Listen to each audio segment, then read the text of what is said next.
Jazakallah everybody for joining in. And here we have our first guest. Our अस्सलाम वालेकुम ज़हेब, आपको आवाज आ रही है मेरी? हेलो। जी अस्सलाम वालेकुम, आपको आवाज आ रही है मेरी? जी जी जी उमर, सॉरी मेरे ब्लूटूथ नहीं कनेक्ट हुए थे। Now it's perfectly fine. Okay, no worries. Alright जी, बिस्मिल्लाहिर्रहमानिर्रहीम। डॉक्टर ज़हेब बेसिकली एक तो मेरे बहुत अच्छे दोस्त हैं और मेरे पंजाब यूनिवर्सिटी में जूनियर भी रह चुके हैं और हमने बहुत टाइम इकट्ठा भी स्पेंड किया हुआ है और अब हम बड़े दूर हैं, बड़े अरसे बाद मुलाकात हो रही है। But I am very much proud of his achievements माशाल्लाह, और उनमें से मैं कुछ ब्रीफली आप लोगों के साथ डिस्कस कर देता हूँ। ज़ुहेब जौन सा है उसने अपनी फार्म डी पंजाब यूनिवर्सिटी से कंप्लीट की है एंड देन उसके बाद उन्होंने तकरीबन कोई 4 साल क्लिनिकल एक्सपीरियंस लिया शौकत खानम के अंदर, और उसके बाद टू ईयर्स का उनका रिटेल एक्सपीरियंस भी है। और right now he is working as a prescribing community pharmacist with Rexall chain of pharmacies. He is program coordinator, instructor with ABM College of Pharmacy and Technicians. He is also in review committee for Board of Pharmacy Specialties for specialty topics reviews.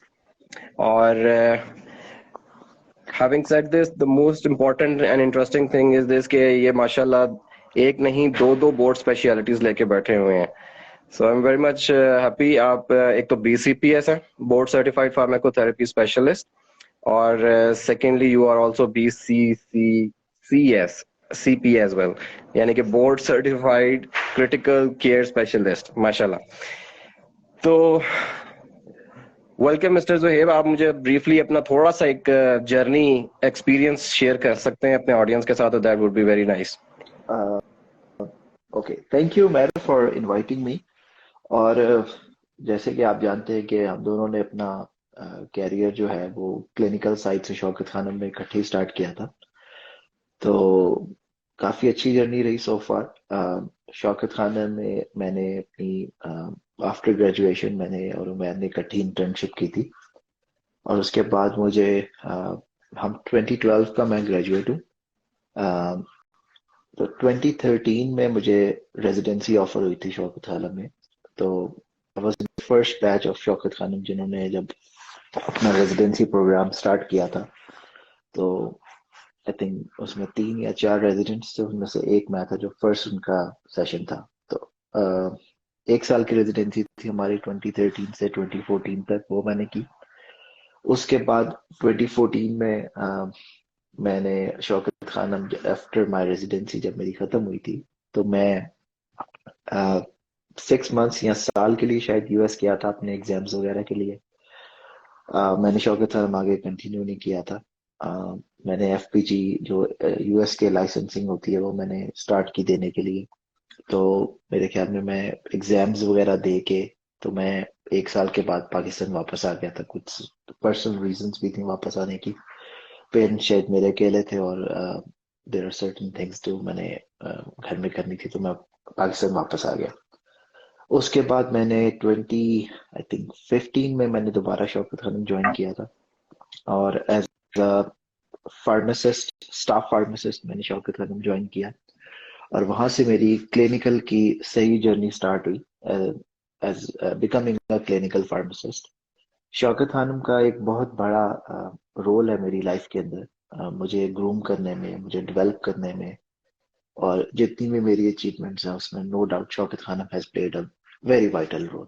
All the mentors, जितने भी लोग हैं।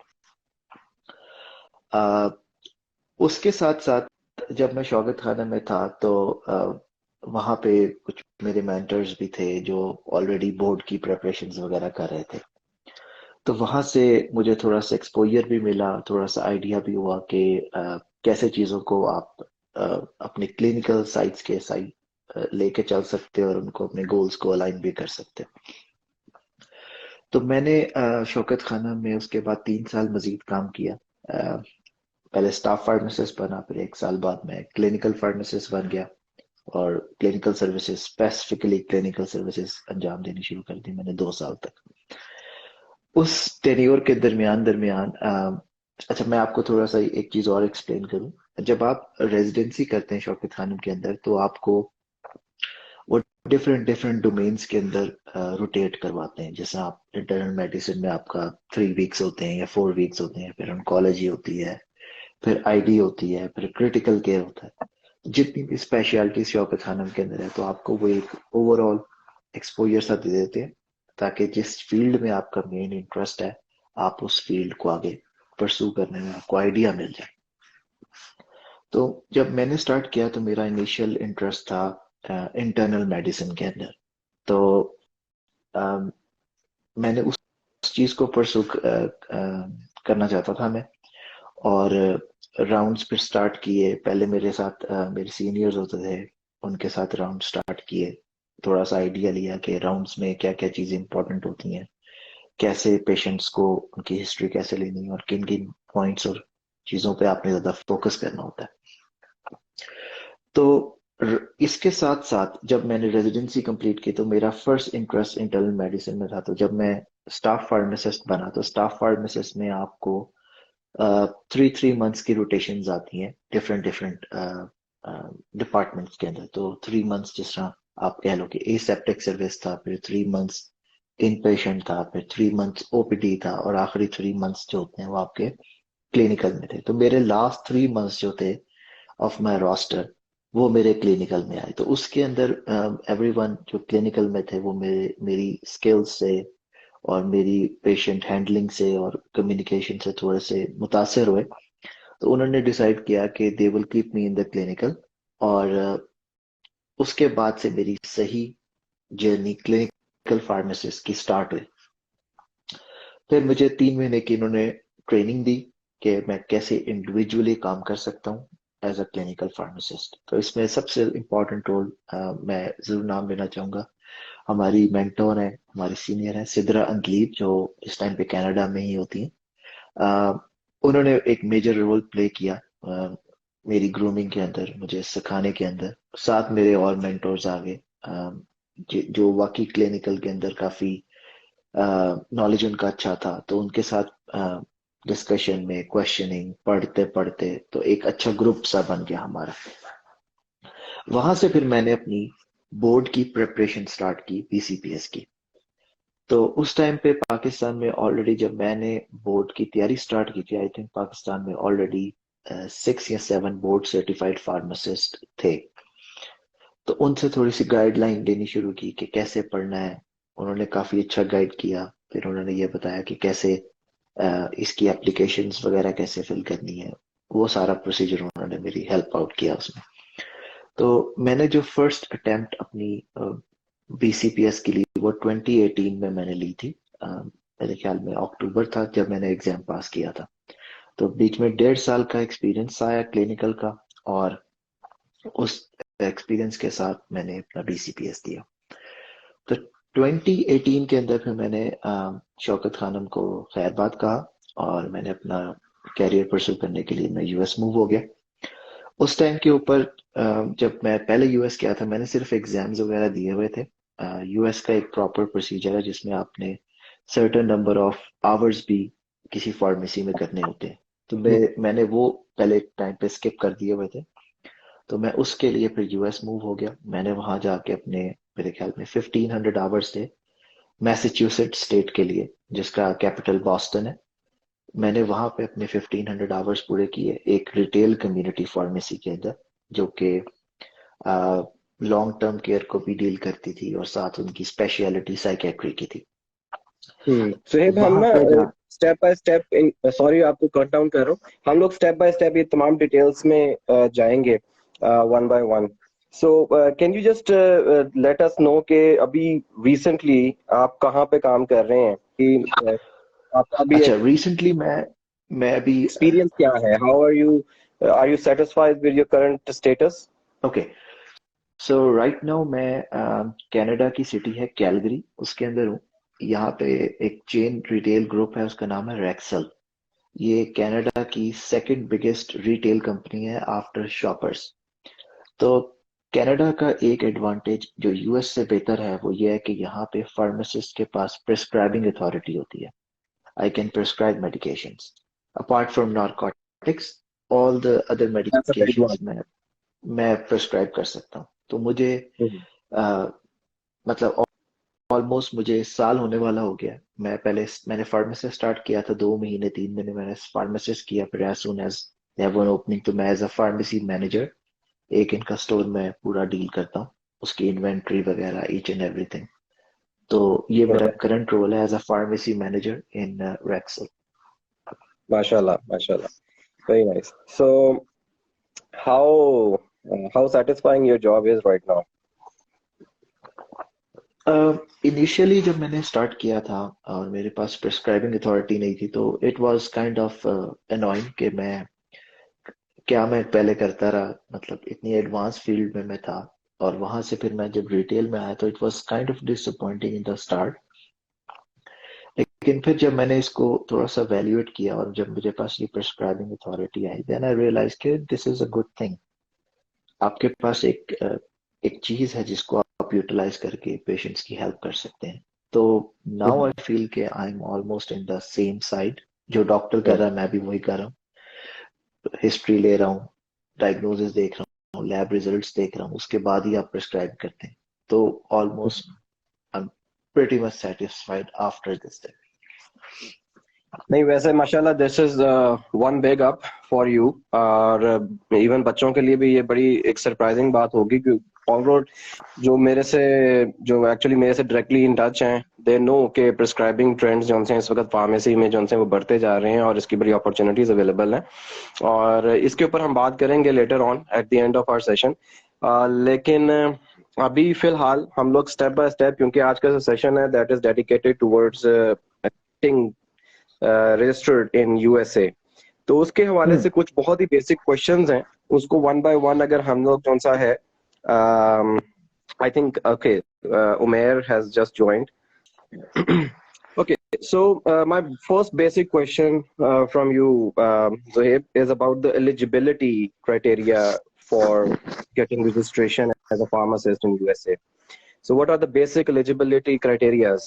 क्या आप समझते हैं? What is the आपका किसी बच्चे के सीजीपीए भी क्या मैटर करता है उस चीज के लिए? लो सीजीपीए, हाई सीजीपीए, इस तरह के कुछ क्वेश्चंस हैं जो मुझे आ रहे हैं, तो मैं उसके हवाले से आपसे पूछना चाह रहा हूँ कि वो अच्छा, कोई प्रायर एक्सपीरियंस रिक्वायर्ड है या नहीं रिक्वायर्ड। ये चीजें थोड़ी सी एक्सप्लेन कर दें ब्रीफली, थैंक यू। ओके। सो मैं आपको बेसिक चीजें थोड़ी सी एक्सप्लेन कर सकता हूँ। मैंने जब इनिशियल स्टेप दिया था, आई पास द फर्स्ट स्टेप इन 2015 और 2014। तो आई डोंट नो कि अब क्या गाइडलाइंस चेंज हुई हुई है या नहीं हुई। मोस्ट प्रोबेबली लाइसेंसिंग जो है उनकी वो सेम है। जो आपका सीजीपीए है, जो आपका क्वेश्चन है, मेरे ख्याल में जहां तक मुझे आइडिया है वो बिल्कुल अफेक्ट नहीं करता, as long as you have an active licence to practise in your country. ठीक है। और राइट। दूसरा, आपकी जो डिग्री है वो किसी मतलब रिकग्नाइज्ड यूनिवर्सिटी से हो, जिसको यूएस से रिकग्नाइज करता है, या उनकी जो डॉक्यूमेंट एवेल्युएशन वाली कमेटीज होती हैं वो उसको रिकग्नाइज करती हैं। तो कुछ यूनिवर्सिटीज हैं पाकिस्तान में जो यूएस उनको रिकग्नाइज नहीं करता। अगर वो आपको रिकग्नाइज नहीं करता then you are in trouble. तो फिर आपको सर्टेन अदर वेज से अपनी डिग्री रिकग्नाइज करवानी है। स्पेशली ये उन यूनिवर्सिटीज के साथ जो रिसेंटली बनी है और उनको इवन एचईसी से भी रिकग्निशन नहीं है। तो अगर एचईसी से रिकग्निशन नहीं है तो डेफिनेटली यूएस से भी नहीं मिलेगी उनको। तो ये एक इम्पॉर्टेंट चीज है। जैसा अब पंजाब यूनिवर्सिटी से मैंने ग्रेजुएट किया था, तो मेरे ख्याल में Punjab university is one of the Pioneer universities for pharmacy इन पाकिस्तान। तो मुझे कोई इस तरह का इशू नजर नहीं आया। आई have seen people from Lahore university जिन्होंने किया और वो इजीली अपनी डिग्री एवेल्युएशन करवा के आ गए। तो फर्स्ट स्टेप जो होता है वो आपका डिग्री एवेल्युएशन का होता है, उसको बोलते हैं ईसीई एवेल्युएशन। तो राइट। अगर आप गूगल करेंगे तो आपको ईसीई एवेल्युएशन मिल जाएगी। उस पर आपने अपने डॉक्यूमेंट्स, ट्रांसक्रिप्ट्स, लाइसेंस वो उनको भेजना होता है और अपनी फॉर्म डी की डिग्री साथ भेजनी होती है। तो वो आपको फिर इक्वलेंट करके, तो वो आपको bachelors of pharmacy in US के इक्वलेंट करते हैं। हमारी फॉर्म डी पाकिस्तान की वो अमेरिकन बैचलर्स की इक्विवेलेंट होती है। तो जब वो आपको हम्म, बैचलर्स की इक्विवेलेंट कर देते हैं, then you have to take another additional exam, जिसको ये FPGEC बोलते हैं, सर्टिफिकेशन, हम्म, हम्म। जिसके दो पार्ट होते हैं। पहला पार्ट होता है FPGE, ये एग्जाम होता है, और साथ अगर आप टोफल भी पास कर लें तो आपकी सर्टिफिकेशन कंप्लीट हो जाती है। राइट। अस्सलाम वालेकुम सलाम। वालेकुम अस्सलाम। क्या हाल चाल है उमर भाई, ठीक ठाक हैं sorry आप? I got a little bit late अल्हम्दुलिल्लाह ठीक ठाक I'm so sorry देर है दुरुस्त है। थोड़ा लेट हो तो मैं साहब की नींद नहीं गया पूरी हो रही थी। नहीं नहीं यार बता क्या I mean मेरी नींद पूरी हो गई थी it was just I put the alarm and everything too बस मुझे बस ना कनेक्टिविटी भी थोड़ा प्रॉब्लम हो रहा था तो लेकिन एवरीथिंग फ्लाइट इज ठीक है perfectly fine. If you are good to go तो हम कैरी ऑन करते हैं। चलो ठीक है हाँ जी अच्छा जी चले, बिल्कुल मैं बिल्कुल सॉरी बहुत शॉर्टली आपका पहले एक तारुफ करवा दूं, then I would love to see what's your experience. Umer बी जौन से हैं is one of my juniors, बहुत अच्छे दोस्त हैं मेरे। और 2013 में गालबन इन्होंने अपनी फार्मडी जौन सी है वो पंजाब यूनिवर्सिटी से कंप्लीट की थी। And afterwards, he has been working as a lecturer, as a diabetic educator in multinational companies, as well as a medical delegate in Nestle. So then in 2016, he moved to USA, and as a pharmacy intern, he joined at Walgreens, and currently serving as a pharmacy manager at Sam's Club. Um, I think it's been over 6 years in USA, Umer, if I'm not wrong. So how's your experience? जी अल्हम्दुलिल्लाह it's been a little over 7 years अल्हम्दुलिल्लाह everything is perfect अल्हम्दुलिल्लाह it's just very good तो बहुत अच्छा माशाल्लाह experience है ठीक शुरू में आपको यू आर स्टार्टिंग फ्रॉम ए दूसरी कंट्री में सेट होना थोड़ा हम्म, सा चैलेंजिंग होता है हम्म, फर्स्ट कपल इयर्स लेकिन अल्हम्दुलिल्लाह इट्स वेरी माशाल्लाह। रिवॉर्डिंग तो ये है कि once once you are on the track तो माशाल्लाह इट्स माशाल्लाह। वेरी गुड तो मैं बेसिकली अभी जोहेब से बात कर रहा था बेसिक एलिजिबिलिटी क्राइटेरिया, क्योंकि I am just going to jump on short of time, so just gonna jump on to the topic. बहुत सारे ठीक है क्वेश्चंस हैं जी जी और I have wrote it all down. तो हम उसको तरतीब से जो है ना वन बाय वन शॉर्टली, क्योंकि ये बहुत बड़ा टॉपिक है, बट हम लोग कोशिश करेंगे कि ब्रीफली टू द पॉइंट हम जो है इसके ऊपर डिस्कशन कर सकें और तमाम पॉइंट्स पे डिस्कशन भी कर सकें। So basically I was asking him the basic eligibility criteria for moving to USA as a registered pharmacist. So, what do you think is more important from the eligibility point of view? Eligibility, mashallah, I think I heard one of few, some part of the Zuhair Bai's conversation. Uh, mashallah, हमारी the only benefit for our degree is के mashallah हमारा जो यहाँ पे ना they recognize us ना, so we don't have to go back to school.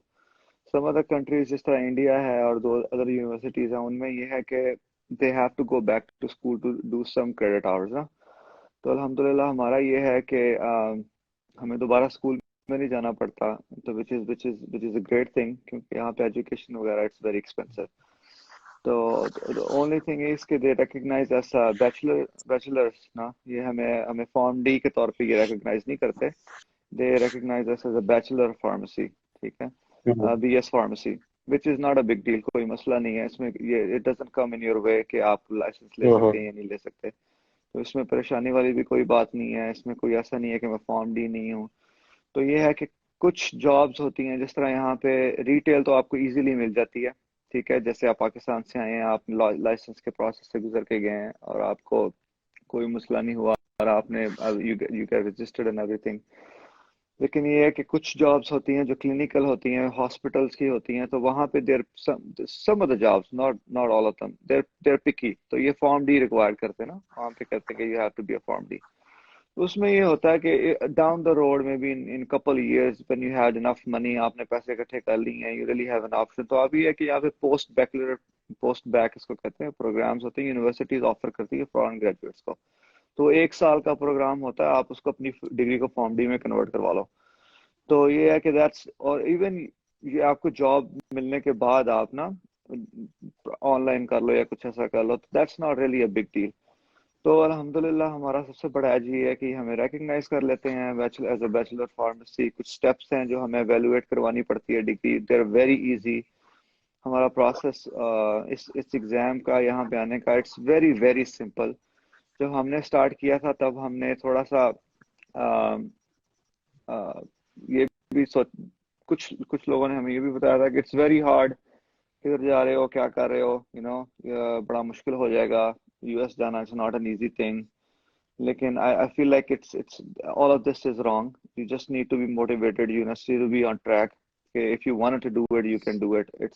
I think it's अभी one इस of the बात most easiest से ना process. एक चीज, You एक know. बड़ा इंपॉर्टेंट क्वेश्चन ज़हन में आ गया है कि बहुत सारे लोग डराते हैं कि यूएसए निकलना इतना आसान नहीं है।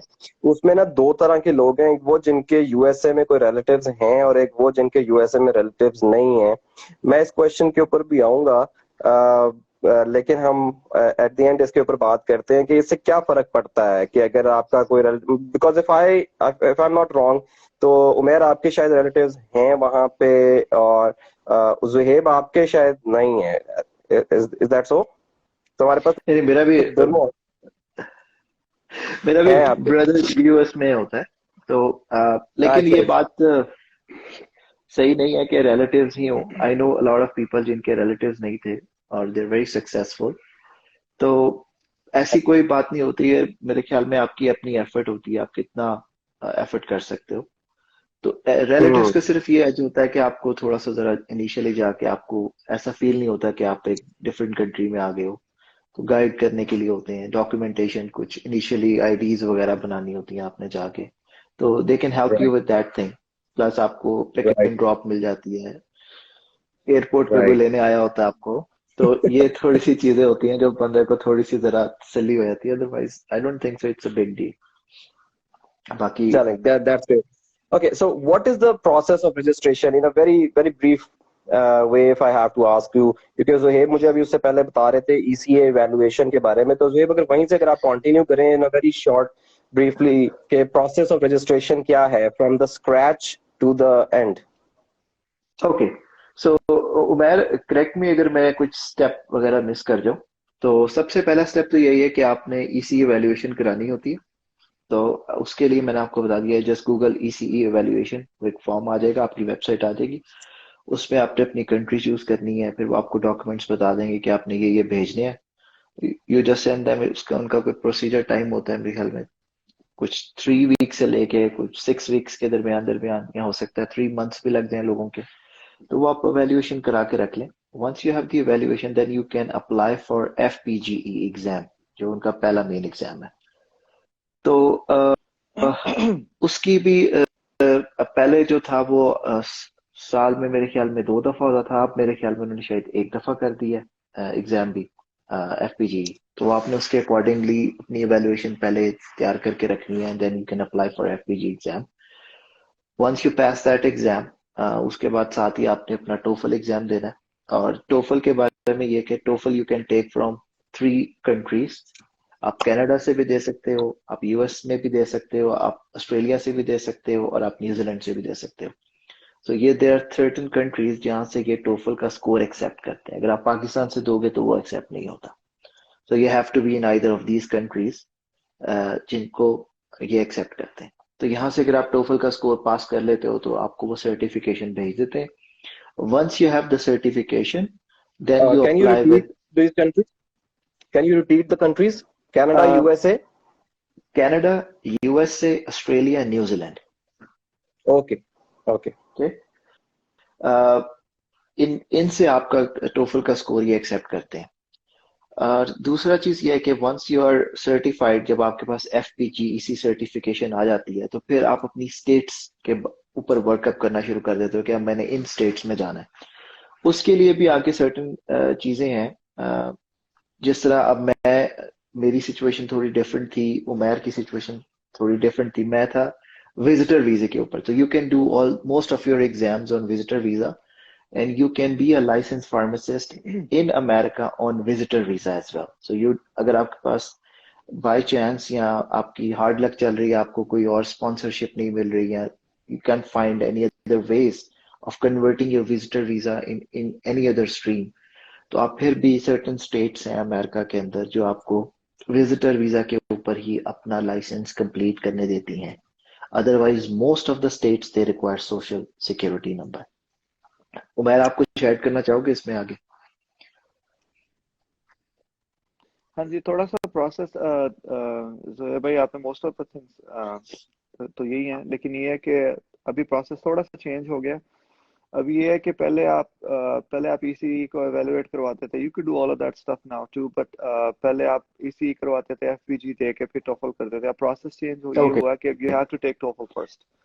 ठीक है, तो टोफल आप पहले देते हैं, टोफल पास करेंगे तो आपको they will let you sit in FPG okay. ना।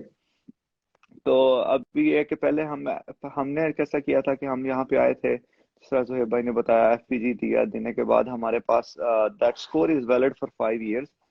तो हमें था कि हम वो 5 साल होते थे हमारे पास to to pass TOEFL, to get the certificate.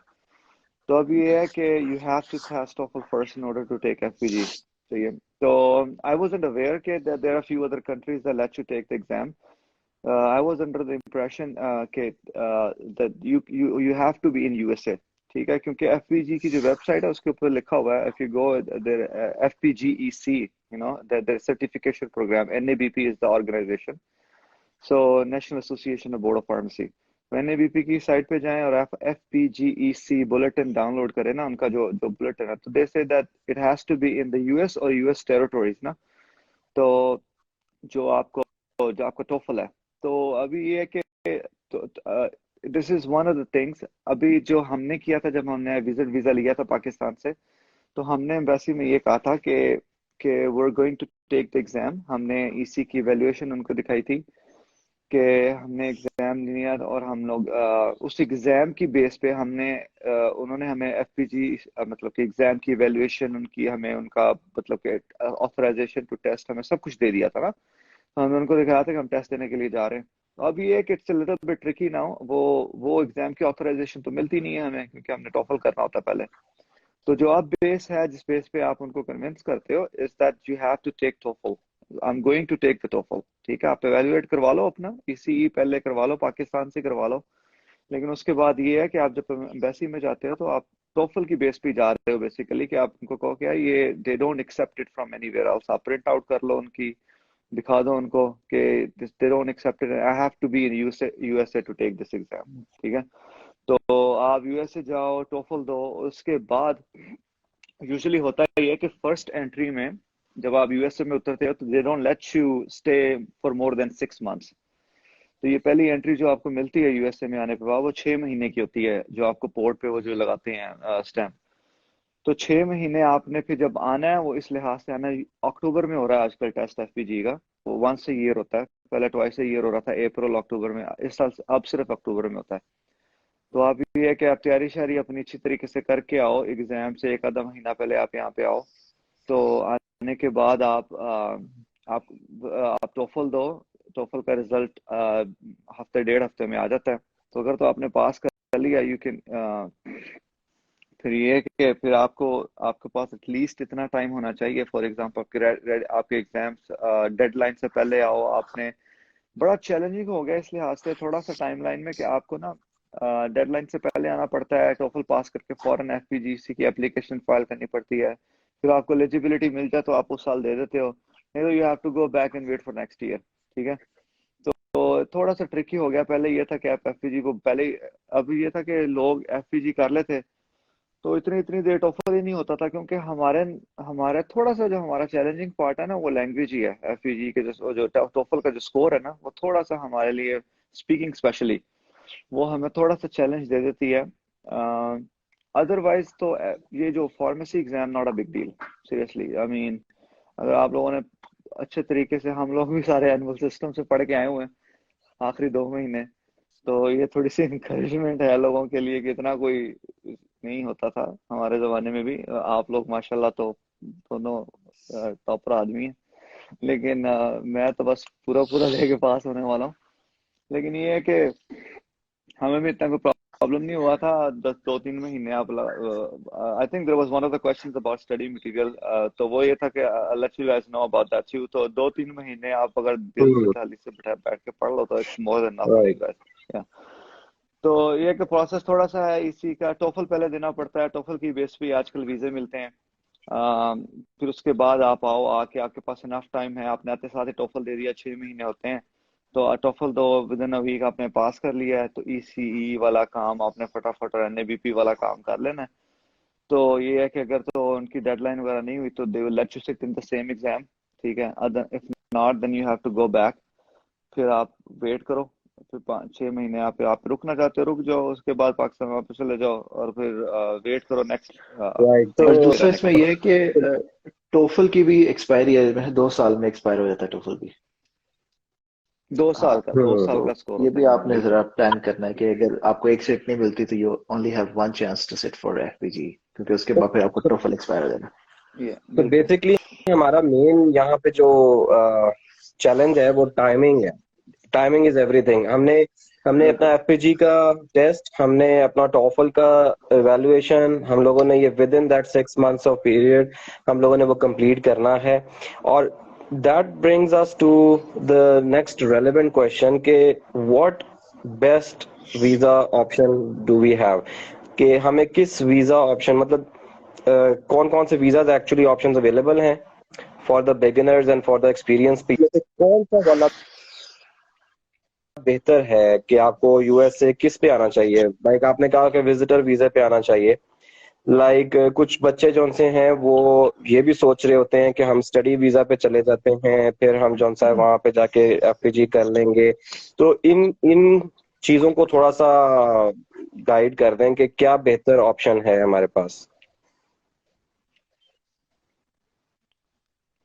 Option जिस पे मर्जी आ जाए बस कोई इसमें ऐसा सच प्रॉब्लम नहीं है, विजिट पे आ जाए, मिलता है तो विजिट पे नहीं आ तो जाए, क्या कोई सेक्शन नहीं है, विजिट स्टडी पे आने वीजा के पे बाद आना जो टाइमलाइन सा है थोड़ी वो सी। मतलब दैट इज फाइन, उसके अंदर कोई प्रॉब्लम या hurdle?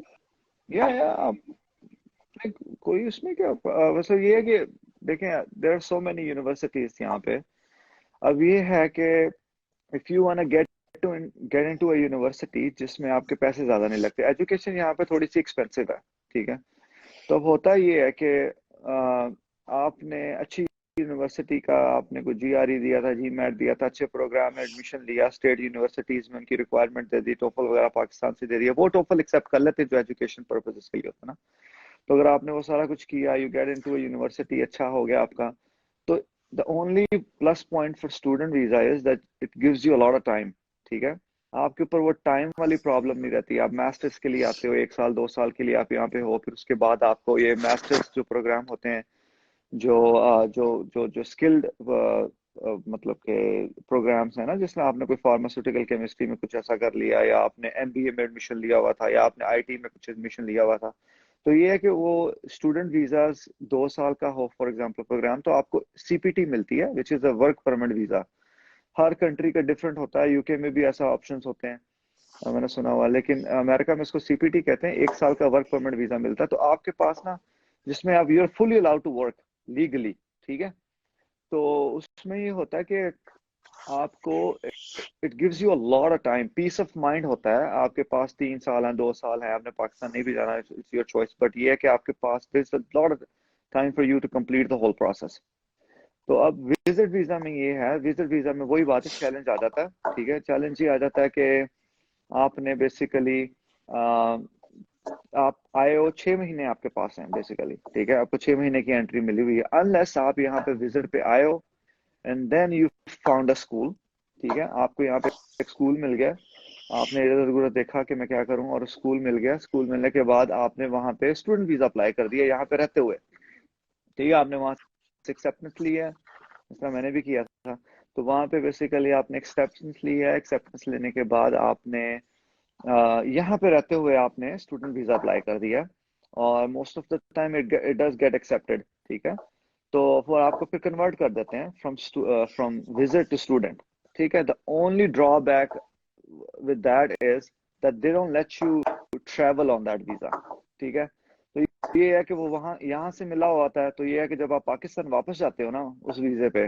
Even you get it, वो जो होती है, आप स्टूडेंट, आप यूनिवर्सिटी से परमिशन ले लेते हो कि जी मैं पाकिस्तान वापस जा रहा हूँ अपनी फैमिली को विजिट करने के लिए, वो आपको ट्रैवल फॉर्म दे देते हैं, सब कुछ दे देते हैं, लेकिन जब आप वापस आते हो ना, they don't let you enter. वो कहते हैं कि आपने पाकिस्तान एम्बेसी से स्टैंप नहीं लगवाया हुआ ना वीजा, ट्रेडिशनल जो होता है, मतलब कि, तो वो फिर आपको थोड़ा सा चैलेंज हो जाता है कि वो आपको वापस नहीं आने देते। तो प्लस पॉइंट पाकिस्तान से लगवाने का स्टूडेंट वीजा ये है कि फिर आप, जब आपको समर ब्रेक होती है, ये वो होता है, तो आप यूनिवर्सिटी वालों से परमिशन लेके चक्कर लगा लेते हो पाकिस्तान ना, तो फिर आना जाना हो जाता है। यहाँ पे कन्वर्ट करवाओगे तो फिर ये है कि अगर आपने कश्तियां जला के आए हुए हो तो नहीं, फिर तो ये ठीक है, तो फिर तो सही है, बहुत आप इम्पोर्टेंट रहो यहाँ पॉइंट पे। था वैसे ये वाला, और ये बच्चों को पता होना चाहिए। Yeah. अच्छा, इसी के हवाले से जौन सा है, मेरा अगला क्वेश्चन भी है कि अगर हम स्टडी वीजा पे हैं वहां पे, तो हम एफपीजी तो चलो क्लियर कर लेंगे, लेकिन what about the next step, जो हमने 1500 या 1800 जो हमने वहां पे क्रेडिट आवर्स पूरे करने हैं, working hours as a internee, उसके अंदर कोई डिफिकल्टी आ सकती है on the basis of study visa? बिल्कुल, जैसे जोहैब भाई ने कहा, कुछ यहाँ पे ना, there are laws varies from state to state, ठीक है। कुछ स्टेट्स होती हैं आपको बेसिकली, अच्छा स्टूडेंट वीजा पे भी होता है आपको कि you are legally allowed to work certain hours, ठीक है। तो आपको एक सोशल भी दे देते हैं जब आप स्टूडेंट पे होते हो, लेकिन वही होता है कि सोशल पे आपको बेसिकली ना एक स्टूडेंट वीजा रिलेटेड सोशल होता है, जिसपे आपको ना काम इतना करने की इजाजत नहीं होती, but there is always an option to do voluntarily job ना। आप यहाँ पे किसी इंडिपेंडेंट फार्मेसी पे जाते हो, boards are not picky about it कि आप you have to get paid to do the hours. तो यहाँ पे there are so many boards. तो ये है कि अगर आप यहाँ पे किसी इंडिपेंडेंट, आप बेसिकली, आपको जॉब तो इन अ सेंस आप लीगली नहीं कर सकते, लेकिन ये बड़े कॉर्पोरेट वगैरह ये स्टूडेंट वीजा पे आपको हायर भी नहीं करते। ये है कि आप किसी इंडिपेंडेंट फार्मेसी पे हैं अपने किसी, तो वहां पे जाके आप वॉलंटरीली आप उनको कह सकते हैं कि मैं स्टूडेंट वीजा पे हूँ, आई am just here for experience. तो आप वॉलंटरी आवर के थ्रू ना आप बेसिकली अपने 1500 कंप्लीट कर लेते हो। तो वो आप फिर उसके बाद आप करते रहो। तो फिर ये फार्मासिस्ट की डिस्कशन पे होता है, जिस फॉर एग्जांपल उमैद भाई की फार्मेसी है यहाँ पे, ठीक है, तो मैं स्टूडेंट वीजा पे हूँ, मैं जाता हूँ उमैद भाई की फार्मेसी पे, मैं जाके तो मैं कहता हूँ जी ऐसे मैं स्टूडेंट वीजा पे अपनी रेज्यूमे देता हूँ, तो आप मुझे काम करने दें। तो उमैद भाई कहते हैं ठीक है, आप वॉलंटरी कर लो, क्योंकि लीगली तो आप नहीं कर सकते ना, I can't hire you, I can not pay you, तो आपके पास तो ऑथराइजेशन नहीं है। तो आप उमैर भाई की सुपरविजन में काम कर रहे हो, आपने 1500 आवर कर लिया, उसके बाद उमैर भाई ने वो जो बोर्ड का फॉर्म है वो साइन कर दिया मेरे लिए, या इस बंदे ने मेरी सुपरविजन में 1500 घंटे पूरे किए थे, हम्म। ठीक है। तो उसके बाद फिर आप फिर एग्जाम दे देते हो। वो भी कुछ स्टेट्स हैं, फिर कुछ स्टेट्स जब आप एग्जाम देने लगते हो तो वो सोशल सिक्योरिटी मांग लेते हैं कि जी आप फार्मासिस्ट का लाइसेंस देने लगे हो तो सोशल सिक्योरिटी दिखाओ। कुछ स्टेट्स होती हैं तो वो स्टूडेंट वीजा भी आपको करने देती इसमें हैं। एक चीज तो मैं ये, आपकी बात से मुझे जी जी जोएब, आप कंटिन्यू करें। हाँ, ये जो उमैर बात कर रहा है, मैं I was on the same track, मेरे पास भी सोशल नहीं था, तो मैंने अपना यूएस का लाइसेंस विदाउट सोशल मैंने विजिटर वीजे पे कंप्लीट किया है। बीच में मैंने भी ये एक जो था चीज कि विजिटर से स्टूडेंट वीजा मैंने भी यूएस के अंदर रह के कन्वर्ट करवाया था। इनमें 7 स्टेट्स मैंने सर्च की थी, उनमें से एक जो स्टेट है वो मैसेच्यूसेट्स है, जो आपको विजिटर वीजा के ऊपर ही आपको लाइसेंस लेने देती है। तो मैंने विजिटर वीजे के ऊपर ही मैसेच्यूसेट्स स्टेट के अंदर लाइसेंस, फार्मासिस्ट का लाइसेंस लिया था। उसका सिंपल सा प्रोसीजर है, आपने सारे स्टेप्स फॉलो करने हैं। ऑनरी काम आपको वॉलंटियर मिलता है, आपने बस अपना सीवी लेके डिफरेंट डिफरेंट फार्मेसीज पे जाना होता है। तो जहाँ पे आपकी किस्मत चल जाए या जहाँ पे आपको कोई बंदा रख ले, तो मैंने वो ऑनरी काम किया था। आई नो कि मैंने 6 मंथ्स वॉलंटियर काम किया था, अपनी इंटर्न आवर्स 1500 कंप्लीट किए थे। उसके बाद उसने मेरा पेपर साइन कर दिया था। Then I was eligible to sit for NAPLEX, और नेपलेक्स भी मैंने पास कर लिया। उसके बाद फिर आपने एक वेवर फॉर्म होता है सर्टेन स्टेट्स में, जब आपके पास सोशल नहीं होता, तो अगर आप वो वेवर फॉर्म साइन कर दो कि मेरे पास सोशल नहीं है, तो वो आपको एक लाइसेंस इशू कर देते हैं। Then you have to have a social before you get and a renewal on your licence. Usually licence 2 साल के लिए आपको इशू हो जाता है। तो मेरा जो लाइसेंस है मैथ्स का, वो 2024 दिसंबर तक एक्टिव है। तो अब मैं अगर 2024 के बाद उसको रिन्यू कराऊंगा, then I have to show them the social. तो देर आर सर्टेन वेज जो आप कर सकते हैं। इसके अंदर कुछ और टेक्निकल चीजें हैं, वो इट्स अ बिग डिस्कशन जो वो बाद एक्स्ट्रा में टाइम फिर नहीं है। हम देखेंगे। हाँ। Yes definitely. तो एक चीज तो बड़ी क्लियर होगी जो कि शायद मेरे जहन में भी एक मिसकंसेप्शन था कि आपको पेड रेजिडेंसी रिक्वायर्ड होती है आफ्टर एफपीजी। तो ये मेरा ख्याल से अब ऐसा कोई सीन नहीं है कि जरूरी नहीं है कि वो पेड हो, आप वॉलंटरली भी कर सकते हैं। यस। बिल्कुल। राइट। ग्रेट। तो ठीक है, मूविंग ऑन तो टू द नेक्स्ट पॉइंट के प्रिपरेशन एफपीजी की, how how to do that. कोई जोएब भाई ऐड कीजिएगा प्लीज। कोई हार्ड एंड फास्ट रूल नहीं है। अ, कुछ स्टडी रिसोर्सेज हैं जो जो हमने भी यूज किए हैं, जो यहाँ पे ऑलमोस्ट हर बंदा यूज कर रहा है। There are so many groups now, पहले इतने नहीं होते थे जिस जमाने में हम आए थे। एफपीजी के वो प्रिपरेशन के ग्रुप्स हैं फेसबुक के ऊपर, जहाँ पे लोग बड़े बड़े एंथुजियास्टिकली लोगों को प्रिपेयर करवा रहे हैं ना एग्जाम्स के लिए, और देयर फ्री। और कुछ कुछ फ्री भी हैं, कुछ लोग आपको कोर्स ऑफर भी करते हैं। तो ये है कि यहाँ पे जब आप आ जाते हो, अच्छा एग्जाम जो है ना वो बहुत ही वो ये है कि दे मोस्टली, अगर आपने थोड़ा सा यहाँ पे काम कर लो ना आते साथ ही किसी फार्मेसी पे हल्का फुल्का, अगर आपको you get an opportunity to do it, तो इट हेल्प्स अ लॉट। ठीक है। तो जो मैनेजमेंट के क्वेश्चंस आ रहे हैं यहाँ पे फार्मेसी के, आपने किस तरह इसको मैनेज करना है, किस तरह कस्टमर्स को मैनेज करना है, तो ये है कि हमने वो चीज़ें पढ़ी नहीं हुई। बेसिकली हमें नहीं पढ़वाते कोर्सेज में। तो ये है कि वो जो एक्सपीरियंस है यहाँ पे आपको बहुत हेल्प मिलती है। फॉर एग्जाम्पल हमें चले, वो भी this is an ideal situation. नहीं भी है तो कोई मसला नहीं है, हमारे पास नहीं था हमने कर लिया। तो ये है कि एक एपीएचए की जो जो अमेरिकन फार्मासिस्ट एसोसिएशन की एक बुक आती है एफपीजी की, that gives you an idea कि आपने बेसिकली ना किस एंगल में जाना है। ठीक है। तो जरूरी नहीं है कि उसी में से पेपर आना है, लेकिन फिर भी आपको थोड़ा सा सेंस आ जाती है कि आपने पेपर को अटेम्प्ट कैसे करना है। ठीक है। उसके बाद ये है कि लिपन कॉर्ड से आप अपनी फार्माकोलॉजी पढ़ लो सारी की सारी। ठीक है। सीपीआर एक बुक है, उसमें आप you don't have to do the whole book. तो उसके 10-12 पहले चैप्टर हैं जो मेडिसिनल को भी कवर करते हैं। लास्ट मेरे आई थिंक अब एडिशन चेंज हो गया तो मुझे नहीं पता, वो 8, 9, 10 लास्ट हम्म। जो है ना, 9, 10, उसके 11, 12 अंदर इस तरह बेसिकली चैप्टर जो थे मेडिसिनल आपके के। शुरू के चैप्टर्स हैं वो फार्मास्यूटिक्स, बायोफार्मास्यूटिक्स और मेडिसिनल को कवर करते हैं। और फिर मिड में कुछ चैप्टर्स हैं जो कि बिल्कुल। आपके थेराप्यूटिक्स को कवर करते हैं। हाँ, थेराप्यूटिक्स अच्छा इतना नहीं होता एफपीजी फर्स्ट एवेल्यूशन एग्जाम में। तो बस ये है कि वो एक्सपीरियंस रिलेटेड क्वेश्चंस होते हैं, मैनेजमेंट के होते हैं। फिर ये मिनान शराफ की आपको मैनेजमेंट की छोटी सी बुकलेट भी मिल जाती है, पीडीएफ अवेलेबल है।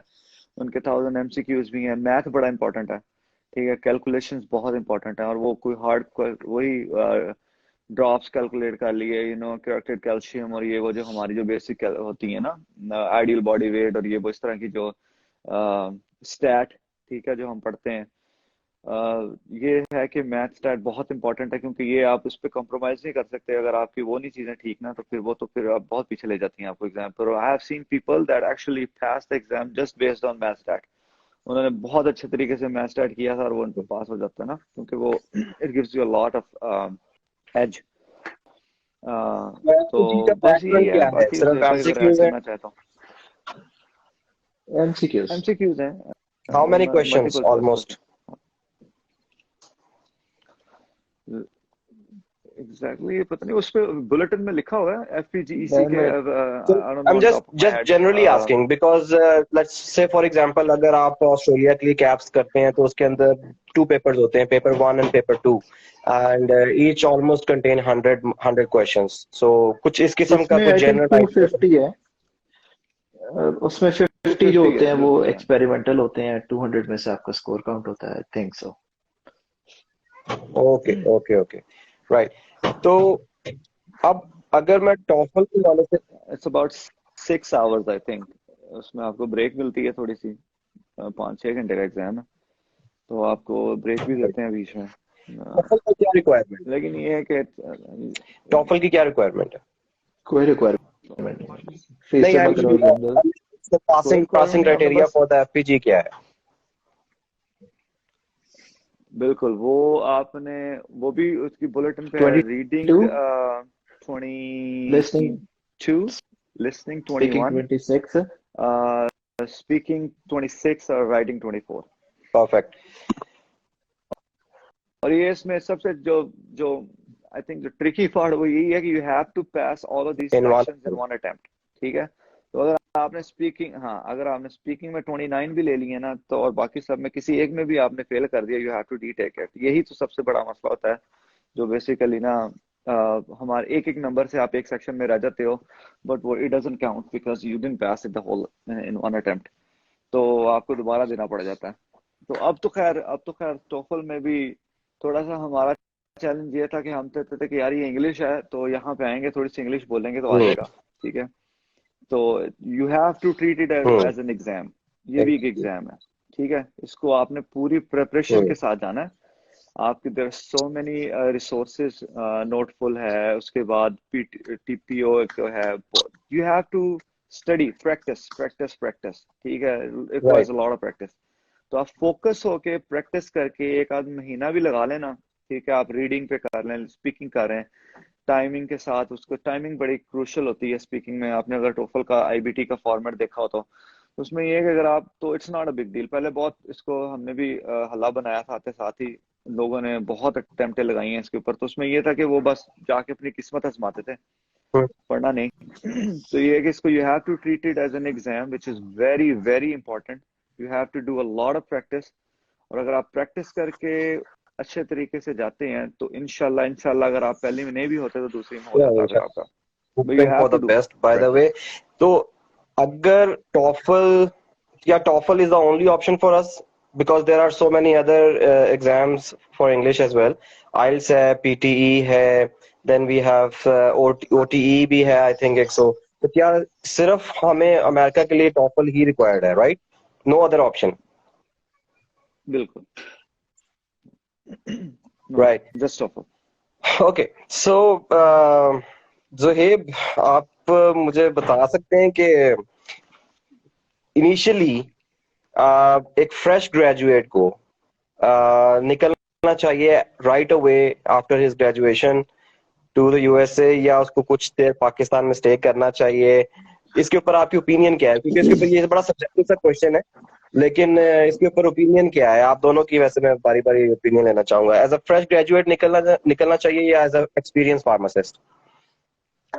अच्छा, इस पे मैं थोड़ी सी चीज ऐड करूंगा, क्योंकि मेरा थोड़ा सा एक्सपोजर कनाडा के हवाले से भी है।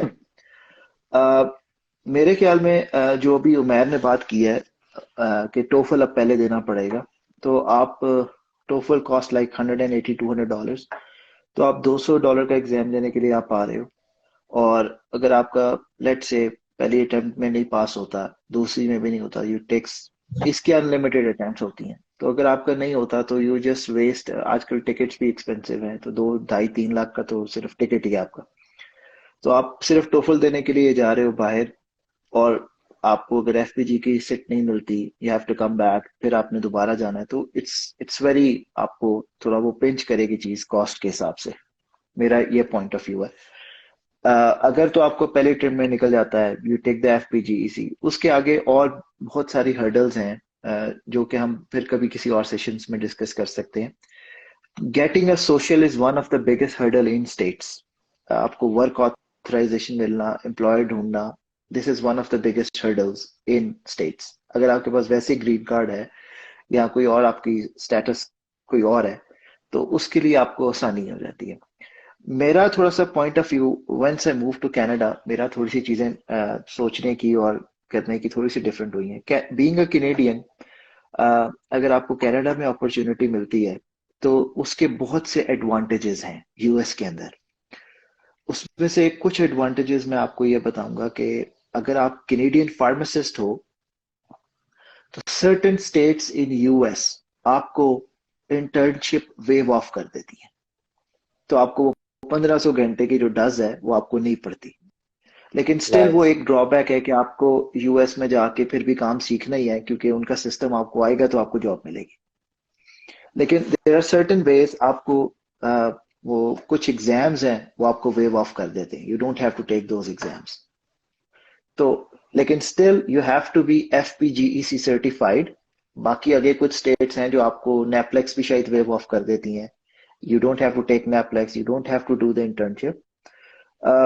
तो अगर आपको कनाडा की अपॉर्चुनिटी मिलती है या किसी और कंट्री की अपॉर्चुनिटी मिलती है पहले यूएस से, तो मेरे ख्याल में उसको आप कंसीडर करें और वहां पे अपने आप को स्टैब्लिश करके फिर अगर आपने मूव करना है। क्योंकि एक चीज और जो इसमें मैं आपको ऐड करूंगा, अगर आप कैनेडियन सिटीजन बन जाते हैं तो आपको यूएस में काम करने के लिए वर्क ऑथराइजेशन नहीं चाहिए होती किसी स्पॉन्सर से। आप अपने पासपोर्ट के ऊपर कनाडा के आप यूएस के अंदर एम्प्लॉयर ढूंढ के आप काम कर सकते हैं अपने कैनेडियन पासपोर्ट के ऊपर, उसको टीएन वीजा बोलते हैं। तो काफी चीजें हैं जो कैनेडियंस के लिए आसान है, लेकिन अगर आप पाकिस्तानी पासपोर्ट पे आओगे तो वो थोड़ी सी डिफिकल्ट होती है। लेकिन अगर if you can get into things और आपको इजीली अपॉर्चुनिटी मिल जाए तो ये चीज पॉसिबिलिटी हो सकती है। लेकिन अगर आपने कुछ चीजों को स्किप करना है तो कनाडा के एग्जाम्स नो डाउट थोड़े से यूएस से डिफिकल्ट हैं, लेकिन उनके एडवांटेजेस आपको बहुत सारे हैं। जिस तरह अगर if you are license in USA तो आपको ऑस्ट्रेलिया में भी कोई एग्जाम नहीं देना, आपको ऑस्ट्रेलिया एक्सेप्ट कर लेता। आप अगर कनाडा में लाइसेंस फार्मासिस्ट हैं तो आपको ऑस्ट्रेलिया एक्सेप्ट कर लेता है। अगर आप कनाडा में लाइसेंस फार्मासिस्ट हैं आपको स्टेट्स एक्सेप्ट कर लेता है। लेकिन अगर आप स्टेट्स ऑस्ट्रेलिया इंग्लैंड कहीं और हैं तो आपको कनाडा एक्सेप्ट नहीं करता, आपको फिर भी कनाडा के सारे एग्जाम्स देने पड़ते हैं। तो ये थोड़ी सी चीजें मैंने यहाँ पे आके ऑब्जर्व की हैं, सीखी हैं। तो मुझे ऐसा लगता है कि अगर मैं शायद पहले कनाडा आया होता तो मेरे लिए ये जर्नी और आसान हो जाती। तो लेकिन इसके लिए कनाडा में रजिस्टर होना जरूरी है, सो ये एक अलग स्टोरी है। और उसको इंशाल्लाह उसके लिए पूरा एक सेशन रिक्वायर्ड है, इंशाल्लाह फिर किसी दिन हम कनाडा के ऊपर करेंगे। सो उमेर, आपका इसके ऊपर क्या टेक है? एज अ फ्रेश ग्रेजुएट आना चाहिए या थोड़ा सा टाइम पाकिस्तान में स्पेंड करके आना चाहिए?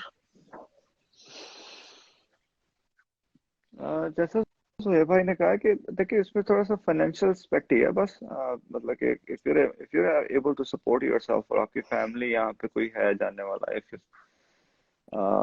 आपको सपोर्ट है थोड़ी बहुत आपको मिल रही है तो आई थिंक उसमें पाकिस्तान में तो आप उस एक्सपीरियंस का फायदा नहीं है। बेसिकली आपको थोड़ा सा प्रोफेशनली ग्रूम कर मिल जाएगा तो दैट्स थिंग। मतलब कि मैंने पाकिस्तान में कोई इतना ज्यादा टाइम नहीं गुजारा ग्रेजुएशन के बाद।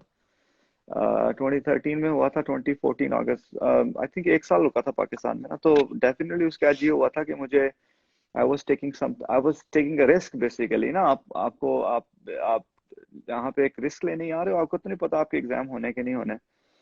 तो ये है कि आपको थोड़ा सा फाइनेंशियली आपको थोड़ा सा, मैंने जॉब शॉप कर ली थी तो उससे थोड़ा सा आपको फायदा हो गया था।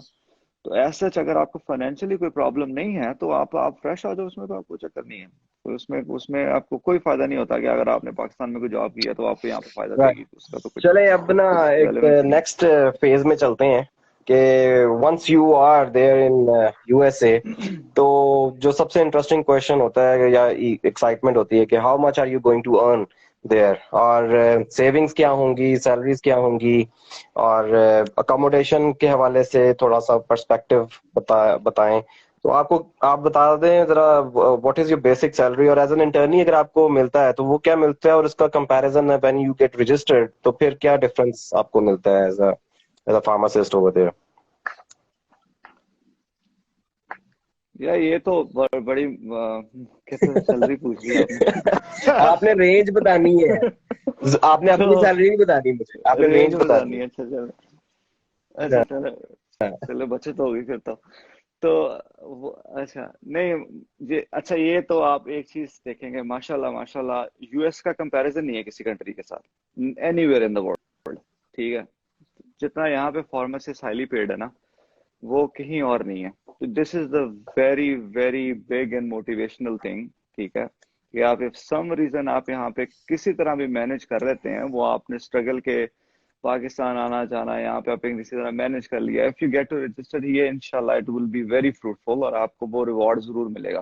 ठीक है, तो ये है कि स्टार्टिंग आजकल तो फार्मासिस्ट के इतने हालात खराब हैं यूएस में कि सन स्टेट्स जिस तरह मेरी कैलिफोर्निया में भी यहाँ पे जो बड़ी चेन्स है ना, वॉलग्रीन सीवीएस वगैरह, they offer you 75 grand $75,000 sign on bonus some of the states में। ठीक है, this is not your salary, they just give you money on sign on bonus ना।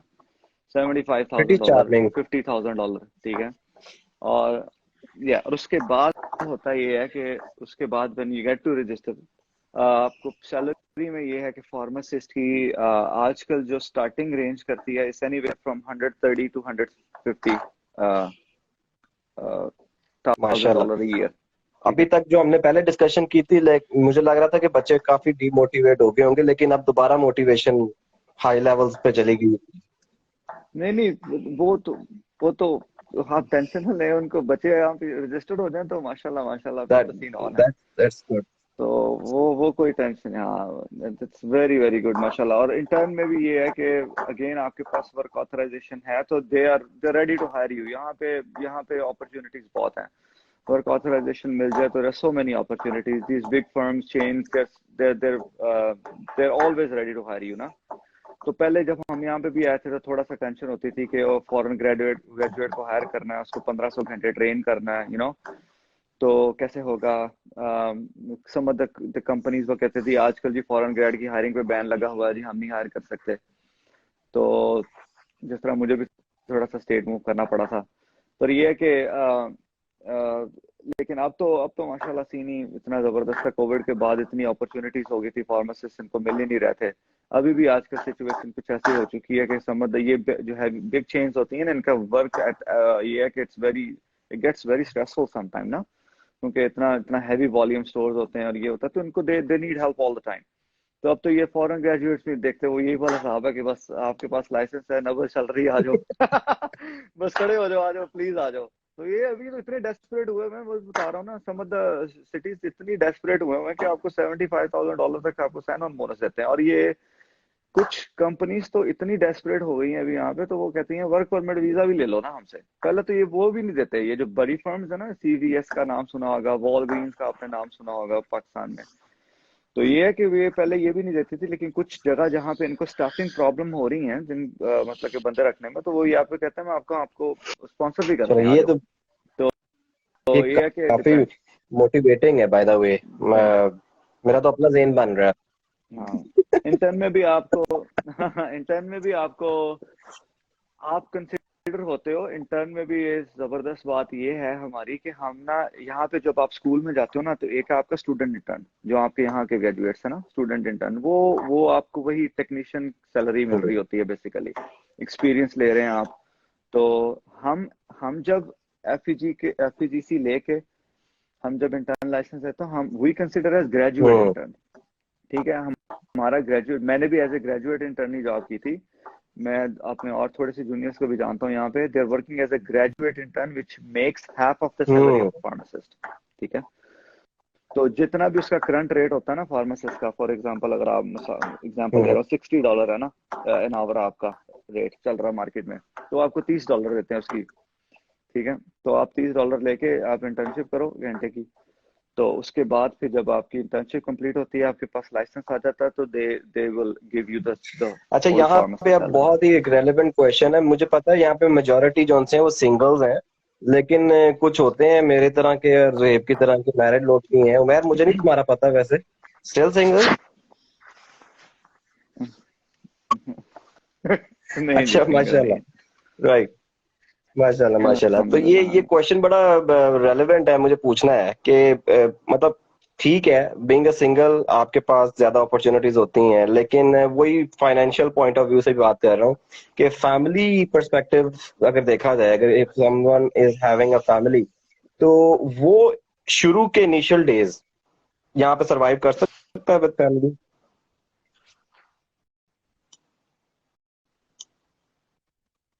अगर आप फैमिली के साथ हाँ, पूछ रहे ये मतलब अगर आप फैमिली लाना चाहते हैं तो उसके क्या प्रोस्पेक्ट्स हैं, अगर if you are coming to stay? हैं, मुश्किल है काफी ये तो। अब आप खुद आ रहे हो तो फैमिली को मतलब वीजा पे डिपेंड करता है ना, आप किस वीजे पे आ रहे हो। स्टूडेंट वीजे पे अगर आप आ जाते हो और आप अपने स्पाउस को साथ ले, तो स्पाउस तो काम हम्म। नहीं कर सकता ना F2 पे।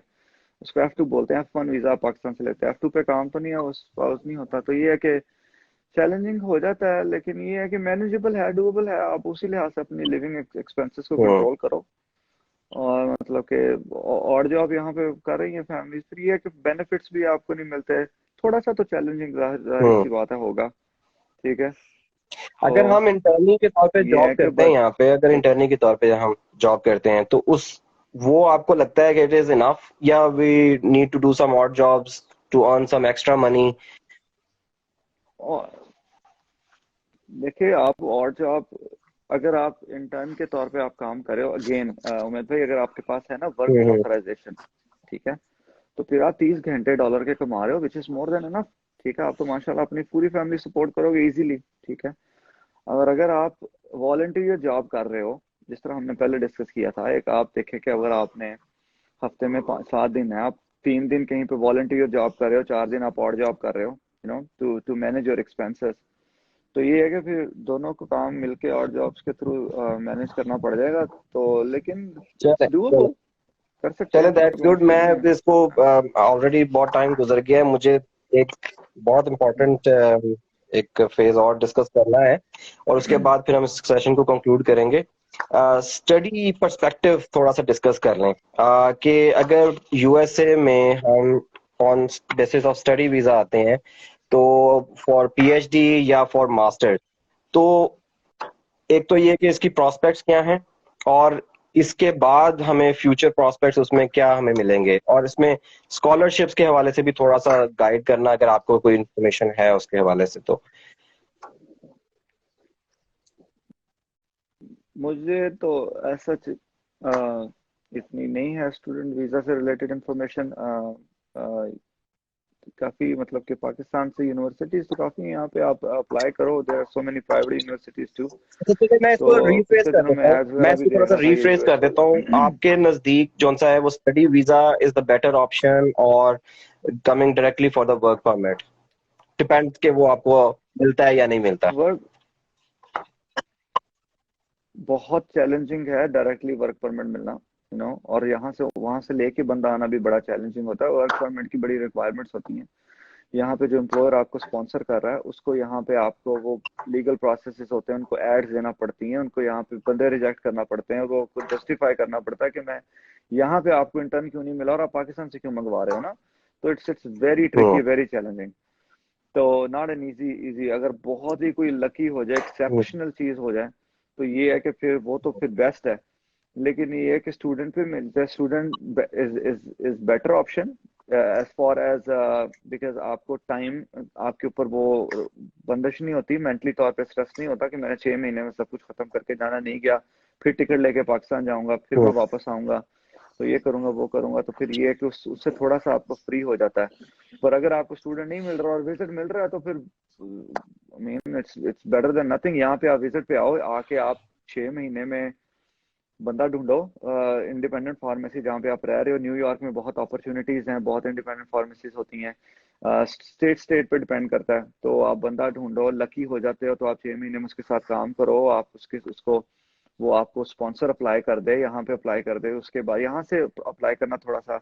और ये H1 होता भी लॉटरी हम्म। वीजा है, तो ये हर साल आप बेसिकली अप्रैल में होता है, तो आपको आपका नाम आ जाता है यहाँ पे। आपको एम्प्लॉयर मिल जाए तो आपको अप्लाई करने के लिए आपको वो they ready to sponsor you.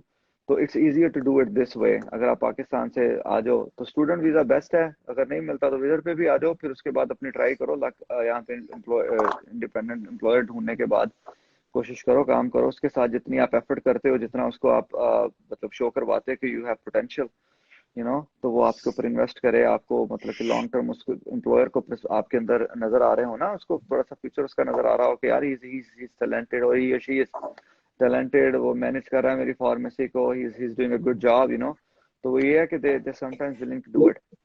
तो it really depends on luck. तो लेकिन इसको एज अ डीमोटिवेशनल फैक्टर मैं कभी भी नहीं लेके आऊंगा। It's not something to demotivate the juniors hmm. At all. ठीक है, तो हर बंदे की अपनी किस्मत है, हर बंदे का अपना प्रोसेस है। जुहेब भाई एक अपने प्रोसेस से गुजर के आए हुए हैं, मैंने अपना प्रोसेस कंप्लीट किया हुआ है, मुझे अपने चैलेंजेस थे, उनको अपने चैलेंजेस थे। ठीक है, but at the end of the day माशाल्लाह माशाल्लाह जुहेब भाई भी ऑन ट्रैक है, मैं भी ऑन ट्रैक हूँ। टाइम लग गया, ठीक है, लेकिन ये इट्स नथिंग के डीमोटिवेट, एवरीथिंग इज डूएबल। या सब कुछ हो जाता है यहाँ पे, वंस यू गेट देयर, हो जाता है। टाइम लगता है, टाइम जरूर लगता है, चैलेंजेस होते हैं, दैट्स सब इट। कुछ होगा, और but you can still do it. Last में मैं कुछ और क्वेश्चन, स्कॉलरशिप के ऊपर मैं बात नहीं कर रहा क्योंकि it's not relevant right now with our guest, क्योंकि उनका पर्सनली कोई एक्सपीरियंस शायद नहीं है स्कॉलरशिप्स के ऊपर। तो इसके ऊपर मैं फिर किसी दिन किसी और के साथ डिस्कशन करेंगे। मैं ये नेक्स्ट क्वेश्चन जो था ना जुहेब से करना चाहूंगा, क्योंकि जुहेब का बोथ यूएसए एंड कनाडा का एक्सपीरियंस है, और एक ऐसे चीज के ऊपर बात करनी है जो कि अक्सर लोग इग्नोर कर देते हैं, and that is lifestyle and societal challenges. ये बहुत सारी चीजें हैं जो कि बहुत मतलब if you are a survivor तो फिर तो आप कहीं भी किसी भी मुल्क में जाके रह लेते हैं, लेकिन अगर कुछ लोग नहीं भी होते हैं, कुछ लोग सेंसिटिव होते हैं, वेदर इश्यूज होते हैं, सोसाइटी के इश्यूज होते हैं, रेसिज्म के इश्यूज होते हैं, आपको area too quiet, area too noisy, ये वाले इश्यूज भी होते हैं। तो आप शुरू में तो पैसा कमाने के पॉइंट ऑफ व्यू से चले जाते हैं वहां पे, लेकिन फिर वहां पे रहना भी मुश्किल हो जाता है। ऑल्दो मुझे पता है USA and Canada is a very happening place, वहां पे ऐसा इश्यूज नहीं होंगे, लेकिन जैसे मिडल ईस्ट, यूएई या सऊदीया जैसे मुल्क हैं, तो मैंने वहां पे लोगों को जाकर वापस आते देखा है कि वो वहां पे परेशान हो जाते हैं कि यार वहां पे करना क्या है, वहां पे करने को कुछ नहीं है। तो इस तरह के हवाले इस हवाले से मैं थोड़ा सा पूछ रहा हूँ कि एज अ सोसाइटी यूएसए और कनाडा में आपको क्या डिफरेंस नजर आया, उसमें क्या प्लस पॉइंट्स हैं, क्या नेगेटिव्स हैं, रेसिज्म, मुस्लिम कम्युनिटी और एक्सेप्टेंस के हवाले से बात की जाए तो कैसा आपका एक्सपीरियंस है? अगर आप यूएस और कनाडा को कंपेयर करें तो पहली बात तो कंपैरिजन का कोई जवाब बनता नहीं है, क्योंकि US is one of the biggest countries in the world. 300 million से ज्यादा उनकी पॉपुलेशन है। कनाडा की तकरीबन जो पॉपुलेशन है वो इनकी एक स्टेट जितनी है। कैलिफोर्निया की 40 मिलियन पॉपुलेशन है, पूरे कनाडा की 40 मिलियन पॉपुलेशन है। तो अगर आप इस लिहाज से देखें तो US is more rich in culture. बाकी रेसिज्म का जहां तक ताल्लुक है, वो डेफिनेटली रेसिज्म एग्जिस्ट करता है इन मुल्कों में, लेकिन ये आपकी परसेप्शन है कि आप उसको कितना एग्रेसिवली डील करते हैं या आप उसको कितना दिल पे लेके जाते हैं। अगर आप अपने काम से काम रखेंगे वो होता है ना, एक बंदा बोल के खुद ही आप पे चुप हो जाता है, तो वही हिसाब है। मतलब just focus on your thing, you are here for a purpose. आप अगर इन मुल्कों में आए हैं तो आप यहाँ पे लड़ाई करने तो नहीं आए, आप डेफिनेटली अपना एक गोल अचीव करने आए हैं। तो उसके लिए आपको हर जब आप एक ग्रास रूट लेवल से स्टार्ट करोगे तो आपको तरह तरह के लोग मिलेंगे। आप पहले असिस्टेंट हो गए या टेक्नीशियन हो गए या इंटर्न हो गए तो आपका वही ग्रुप बनेगा। फिर उसके बाद जब आप फार्मासिस्ट की क्लास में जाओगे तो आपका फिर ग्रुप डिफरेंट होता जाएगा। तो विद टाइम ये चीजें चेंज होती हैं। लेकिन अगर आप बात करें कल्चर की, खाने पीने की, तो डिपेंड्स अपॉन कि आप किस स्टेट में हैं, किस जगह पे हैं। अगर वो वहां पे ऐसी जगह पे आप रह रहे हैं जहाँ पे वाइट या गोरा ज्यादा रहता है, तो वहां पे डेफिनेटली आपको खाने पीने का, इस्लामिक स्कूल्स का, इन चीजों का थोड़ा सा इशू होगा। लेकिन जहाँ पे ये उमेर है कैलिफोर्निया, वहाँ पे मुस्लिम कम्युनिटी बहुत ज्यादा है। कनाडा ओवरऑल आपको मेन सिटी, कनाडा की 4 या 5 मेन सिटीज हैं और उनमें भर के पाकिस्तानी, इंडियन, देसी सारे बड़े हुए। तो आपको ना हलाल का मसला है, ना खाने पीने का कोई मसला है। तो मैं 3 या 4 स्टेट्स में रहा हूँ जब मैं अपने टेन्योर में था। ओक्लाहोमा सिटी जो कि बिल्कुल वाइट रेड बेल्ट जिसको कहते हैं उसमें था, वहां पे भी हमें हलाल ऑप्शंस मिल जाती थी। मैं डैलस में रहा हूँ, फिर मैसाचुसेट्स में रहा हूँ कुछ अर्सा, हार्डली 3 या 4 हफ्ते में न्यूयॉर्क स्टेट सिटी में भी रहा हूँ। तो मेरे ख्याल में जहां तक मेरा ऑब्जर्वेशन है, इट जस्ट डिपेंड्स कि आपको क्या चीज पसंद है। आप विद टाइम अगर आपकी इनकम नहीं सपोर्ट करती है, आपके भी हालात नहीं है, तो आप चुप करके गुजर बसर करें। वंस आपके हालात चेंज हो जाए, आप अच्छी जगह पे मूव हो जाओ या अच्छे इलाके में मूव हो जाओ, तो ये विद टाइम आप इस चीज को केटर कर सकते हैं। लेकिन इनिशियली अगर आपके शुरू से ही कि मैं पाकिस्तान में डिफेंस में रहता था तो इधर भी मैं हाई एंड एरिया में रहूंगा, तो ऐसा नहीं पॉसिबल होता। या तो आपके आपके पास अच्छा खासा पैसा है, you can support your self, your family, तो फिर ये चीजें मैटर नहीं करती।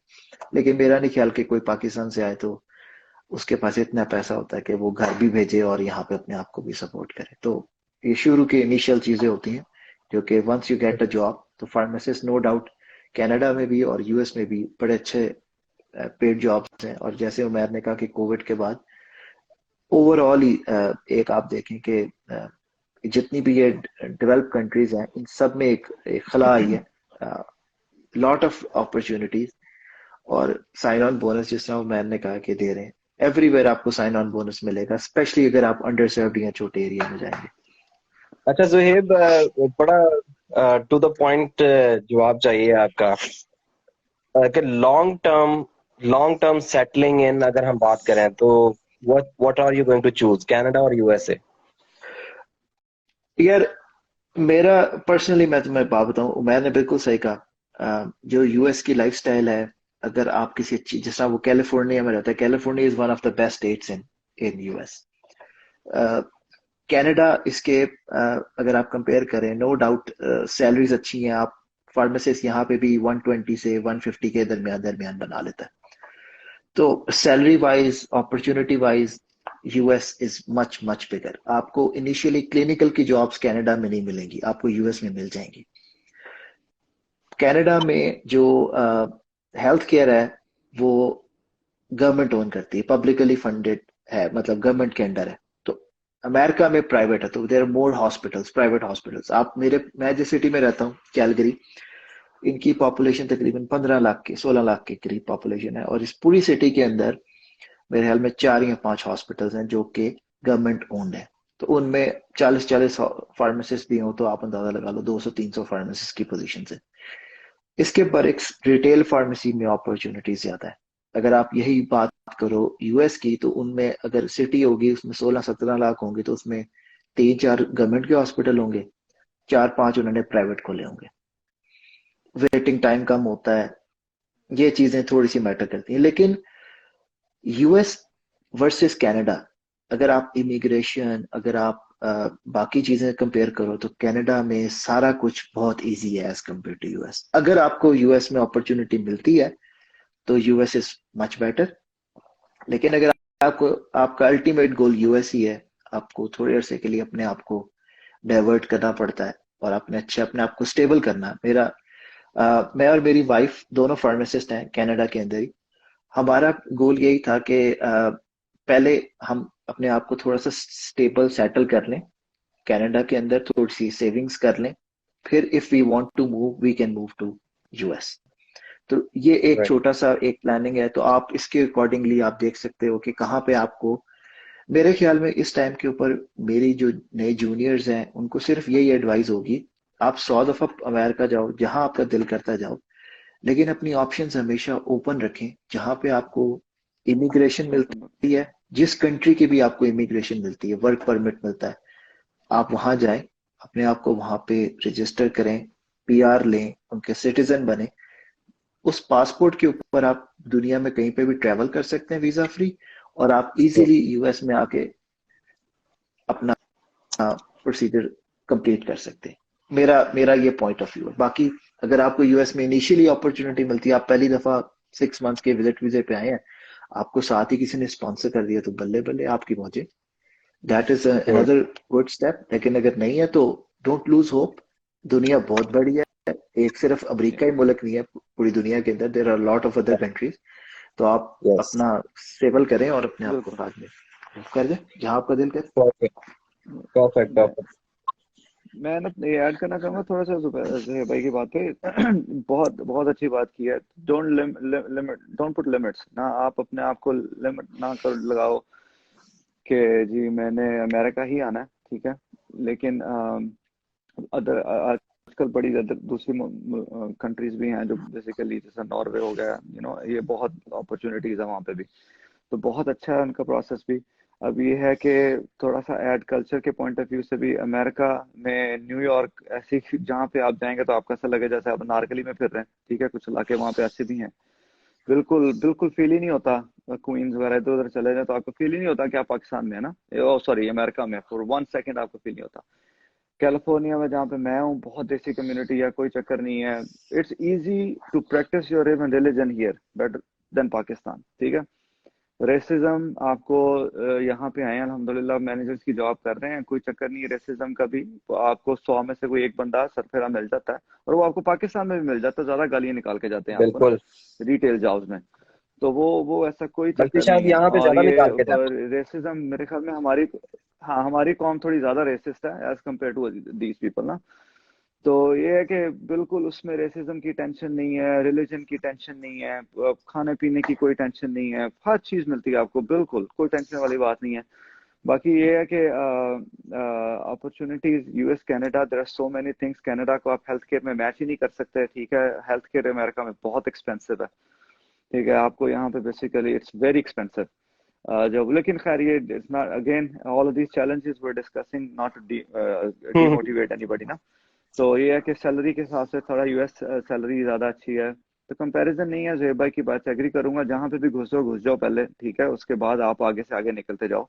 यूएस में एंटर होना is the most biggest challenge. Enter हो जाओ, उसके बाद आपके पास अपॉर्चुनिटीज मिल ही राइट। जाती हैं। Okay Zuhaib, one last question to you, जिसके ऊपर मैं समझता हूँ एक अलग सेशन रिक्वायर्ड है, लेकिन जस्ट ब्रीफली, क्योंकि आप यहाँ पे बोर्ड सर्टिफाइड फार्माकोथेरेपी स्पेशलिस्ट हैं और क्रिटिकल केयर में भी स्पेशलिस्ट हैं, तो मैं उसके हवाले से भी बच्चों को थोड़ा सा एक इंट्रो देना चाहता हूँ कि what is board certification and how to earn it, एंड किस तरीके से वो बेनिफिशियल हो सकती है आपके करियर में, क्यों जरूरी है ये, क्या जरूरी है भी या नहीं है। बहुत ब्रीफली मुझे इसके ऊपर एक आप अपना इंट्रोडक्शन दे दें, अच्छा, है तो ये जो बहुत बड़ी चीज। बोर्ड सर्टिफिकेशंस है उनमें डिफरेंट डिफरेंट कैटेगरीज हैं। उनमें जो सबसे सिंपल होती है वो बीसीपीएस कहलाती है। उसके लिए आपको 3 साल का एक्सपीरियंस चाहिए। बाकी तमाम बोर्ड सर्टिफिकेशंस जो जो वो निकाल रहे हैं आगे, उसमें मेरे ख्याल में 4 साल का मिनिमम एक्सपीरियंस रिक्वायरमेंट है। जो बोर्ड सर्टिफिकेशंस होती हैं, इनकी जो मेन इम्प्लीमेंटेशन है या इसका जो मेन यूजेज है वो यूजुअली हॉस्पिटल फार्मेसीज के अंदर होता है, यानी कि आप क्लिनिकल सेटअप के अंदर अगर आप काम करना चाहते हो। इसकी ये आप करो या ना करो, it has nothing to do with your licensing. It's an add on benefit कि आपको यूएस के या कनाडा के किसी अच्छे हॉस्पिटल के अंदर जॉब मिल जाए। लेकिन जो मैंने अभी तक ऑब्जर्वेशन रखी है वो यही है कि retail pharmacist makes more money as compare to the clinical या हॉस्पिटल फार्मासिस्ट। तो ये एक छोटी सी एक चीज है। लेकिन इसका बेनिफिट यह है कि अगर आपने, जिस तरह मैंने शौकत खाना में 3-4 साल काम किया था, तो मेरा एक उस फेज के अंदर मैं डायरेक्शंस में मैं मूव करना शुरू कर दिया था मैंने। तो बीसीपीएस का नो डाउट आपको एडवांटेज मिलेगा अगर आपके पास तमाम वर्क ऑथराइजेशन है, and if you want to do a residency in states और कनाडा, तो this is an extra bonus points to get into that residency system. तो आप अपनी स्पेशलिटी के अंदर रेजिडेंसी कर लो। दूसरी चीज, अगर आपने रेजिडेंसी स्किप करनी है तो आपके पास बोर्ड है, plus you have relative experience in that field, तो आपको वो उसी स्पेशलिटी के अंदर जॉब भी ऑफर कर सकते हैं। तो ये एक set. I think I overheard you when you were comparing hospital pharmacy with the retail pharmacy. So, which one is better? अगर आप पे वाइज देखें तो कम्युनिटी या रिटेल इज बेटर। आपको Okay, okay. सर्टेन डॉलर्स ज्यादा मिल जाते हैं, ठीक है। उसमें आपको बोनस मिल जाता है, उसके अंदर आपको ओवर टाइम मिल जाता है। जो हॉस्पिटल फार्मेसीज हैं उनका ये है कि उसमें वर्कलोड थोड़ा सा स्लाइटली कम होता है एज कम्पेयर टू रिटेल। लेकिन उसमें आपको जो पे है वो मतलब बिल्कुल ही डाउन नहीं होती, लेकिन अच्छी रीजनेबल मिल जाती है। लेकिन retail pharmacist makes like 10 to 20 grand, yeah, $1,000 more than hospital pharmacist. All right, thank you very much, Zohaib. मैं थोड़े से क्वेश्चंस यहाँ पे बच्चों ने भी किए हुए हैं, मैं उसके ऊपर जाने से पहले देखते हैं। वैसे तो मुझे लगता है आपने तकरीबन सब कुछ कवर कर लिया है, जस्ट एक नजर मार लेते हैं, अगर कोई क्वेश्चन हमारा रह गया है एड्रेस होने वाला तो हम उसको भी देख लेते हैं। लेकिन one last question from my side to both of you, basically fill in the blanks है, you should not come to USA if you will answer first. If you don't have your, if you cannot manage your finances, if you don't have a money to buy the ticket, if Okay, you're not good in मैं for studies, you, yeah. Umar तो उमर तुम्हें क्या लगता है यार, आपको USA नहीं आना चाहिए अगर यार क्यों नहीं आना चाहिए? मुझे तो आना चाहिए, आओ जरूर आओ, क्यों नहीं आना अच्छा, चाहिए? कोई आपको कोई ये नहीं रीजन हो नहीं पता है, क्या, मतलब थोड़े मेरे कोई लिए कोई क्वेश्चन नहीं है? फाइनेंशियल देख, यहाँ पे और जॉब करो यार, और जॉब करो, कुछ नहीं हो जाता, सब मैनेज हो जाता है। ये है कि थोड़ा सा ये है कि टाइम आपको फैमिली सपोर्ट कर रही है ना पाकिस्तान से, मतलब कि नॉट फाइनेंशियली, मोस्ट इम्पोर्टेंटली आपको मेंटली, आपको अगर थोड़ा सा पाकिस्तान से आपको कोई बर्डन नहीं है, प्रेशर नहीं है, कोई टाइम लिमिट नहीं है ना आपके ऊपर कि no you have to do it 6 महीने में सालों में बुला लो या ये वाला सीन नहीं है। तो ये है इजी आपको किया हुआ ना कि आप जाओ, आप ये सेटल इसमें करके वो फिर है, आओ, जरूर आओ। कोई फिल इन द आपके ब्लैंक कोई पे मेरे अगर ख्याल वो होना चाहिए, you should not come to America if you are impatient. अगर आप पेशेंस से काम, हाँ, that's it. impatient, patience, Good one. patience is Good the one. key. Good Exactly, one. that's it. I like this one. Okay so मैं quickly question आपके सामने रख रहा हूँ। हफ्सा रीच पूछ रही है, सर स्पॉन्सर हमारा कोई भी हो सकता है ना यूएसए का? Who is gonna answer? उन्होंने लिखा है ठीक जी, है, सर स्पॉन्सर हमारा कोई भी हो सकता है ना यूएसए में? यूएसए। हाँ जी, कोई भी हो सकता है जिसकी फार्मेसी है, इंडिपेंडेंट ओनर, मतलब कि इंडिपेंडेंट ओनर है कोई जो उसके हम्म, पास फार्मेसी अपनी चला रहा है, वो आपका स्पॉन्सर हो सकता है। कोई कॉर्पोरेट मतलब आपका स्पॉन्सर हो सकता है, आपको राइट। कोई भी हो फार्मासिस्ट की सकता फार्मेसी में जॉब मिलेगी ना, ये तो नहीं कि अब आप फार्मासिस्ट हो तो है। हाँ, डेंटिस्ट आपको स्पॉन्सर कर फार्मेसी रहा है, जो, या हाँ, इस उसी तरह। और स्पॉन्सर दूसरा कर एक राइट। रहा है, चीज या ये है कि जो हॉस्पिटल्स होते हैं, उनमें कुछ ऑर्गेनाइजेशंस होती है नॉन प्रॉफिट। तो वो यूएस में एक कैप होती है जिसको H1B की कैप बोलते हैं। हर साल अमेरिका के अंदर मेरे ख्याल में 70,000 वीजा स्पॉन्सर करती है कंपनीज जो अमेरिका में निकलते हैं। इस कैप से बाहर भी कुछ ऑर्गेनाइजेशंस होती हैं जो आपको स्पॉन्सर कर सकती हैं। वो यूनिवर्सिटीज होती हैं, यूजुअली नॉन प्रॉफिट यूनिवर्सिटीज और ऑर्गेनाइजेशन। तो वो उस किसी भी टाइम पे, यूजुअली H1 स्पॉन्सर होता है मार्च अप्रैल में हर साल। वो आपको, जो नॉन प्रॉफिट होंगी, वो किसी भी टाइम में साल में आपको स्पॉन्सर कर सकती है। तो अगर आपको कोई ऑर्गेनाइजेशन मिल जाती है जो नॉन प्रॉफिट है, अगर आप सर्च भी करो तो search non profit hospitals in states, तो वो आपको किसी भी टाइम पे वीजा स्पॉन्सर कर सकते हैं और वो कैप में नहीं आती। Perfect. Okay, Jawar Ali Barwal, Barwal if I am pronounciating properly, ये पूछ रहे हैं, sir how much bank statement is required, can we do other job alongside preparing for FPGE? ये उमेर आंसर उमेर, करेगा इसका। उमेर। या बैंक स्टेटमेंट ऐसे तो कोई नहीं चाहिए पाकिस्तान में, हमने तो नहीं लगाई थी। और इसमें ये है कि अच्छा, आपने जब आप इंटरव्यू के लिए जाते हैं ना एम्बेसी में अप्लाई करने के लिए, तो यू जस्ट हैव टू, आपको you- आपको बैंक स्टेटमेंट क्या कह सकते हैं, आपको basically you have to prove social and economical ties with Pakistan, जो बंदा वहां पे खड़ा हुआ है। ठीक है, आपको प्रूव करना है कि जी मेरे पास एक जॉब है, जो मैं जॉब, ये जॉब है मेरी, मैं लेटर लेके जा रहा हूँ, मैंने उसको, जाहिर सी बात है, आपने ये तो नहीं कहना कि मैं वहां पे जीना मरना करने जा रहा हूँ। तो ये है कि मैं पाकिस्तान आऊंगा वापस ना। तो अब उनको आपने प्रूव करना है, डिपेंड्स ऑन यू। आपने उनको बताना है कि यार बैंक स्टेटमेंट से डजेंट मैटर, आप आपने ये बताना है कि मेरी जॉब है यहाँ पे, मैं बेसिकली, मेरी फैमिली टाइज है यहाँ पे, सोशली मैं हूँ, मेरी फैमिली यहाँ पे है, I am just going to take the exam, I come back, it help me with the job. और ये है कि अगर आपको आपसे पूछ लें तो क्या उसका नाम है, आप उसको ऐड कर दें अगर करना चाहते हो तो। लेकिन एज सच मेरे ख्याल में इतना कोई ठीक है, ठीक है। स्टेटमेंट का चक्कर नहीं है। लाइसेंस की कोई अ, अटेस्टेशन रिक्वायर्ड होती है या डायरेक्टली सबमिट कर सकते हैं फॉर असेसमेंट? मैंने नहीं वैसे सुना कभी लाइसेंस की अटेस्टेशन। कौन सी लाइसेंस टेस्ट? की, यस, पाकिस्तानी पाकिस्तानी? लाइसेंस की। नहीं नहीं, उसको कोई टेस्ट नहीं करवाना पड़ता, उसकी सिर्फ एक ही चीज चाहिए, उसको कहते हैं गुड स्टैंडिंग सर्टिफिकेट। हम्म। ठीक है, तो वो आपने बेसिकली कौंसल से बनवाना होता है, वो आपको दे देते हैं। वो उसका ये है कि उसकी टेस्टेशन ये है कि उसकी आपने जब फोटो कॉपी करवानी है तो उसको नोटराइज करवाते हैं आप पाकिस्तान से। तो वो आपको ये किसी भी कोर्ट शोर्ट जाके नोटरी पब्लिक से। हमने करवाए थे, ये लाहौर कोर्ट में था वो, राइट। नोटरी पब्लिक से। आप जाएं, जाके उसको ओके, नोटराइज करवा नेक्स्ट लें, that's question it. Is, sir which country test is easy, UK, Canada, Australia, America? इसका तो मैं आंसर कर देता हूँ, ऑल आर इक्वल मेरे हिसाब से। आपको एक तैयारी एक दफा करनी है अपने हिसाब से, बाकी आप मुझे मुझे तो ये लगता है that all of them are almost similar. आपको तैयारी तो एक ही तरह की करनी है। मेरे ख्याल में यूएस का एग्जाम, मैंने कनाडा का भी दिया और यूएस का भी दिया, तो मुझे यूएस के सवाई टोफल के, अगर आप, if you can pass your TOEFL, America exams are much easier. Hmm. हाँ, कोई मुश्किल नहीं है। वो तो बता रहा हूँ ना, ये अपने जो पाकिस्तानी ग्रेजुएट से सारे कर लेते हैं, एक आधी दफा हो भी जाए तो खैर है, इट्स ओके। रह भी जाता है, इट्स न्यू राइट एग्जाम, लेकिन ये है कि 2-3 महीने आपने सही तरह बैठ के पढ़ा हो ना तो हो राइट। जाता है। ये क्वेश्चन आई थिंक हम लोगों ने ऑलरेडी आंसर कर चुके हुए हैं कि एफपीजी 6 आवर्स का एग्जाम है और उसके में किस किस्म के एमसीक्यूज आते हैं। So I am gonna pass it. During form D क्या हमें कोई स्कॉलरशिप अवेलेबल होती है फॉरेन में स्टडी करने के लिए?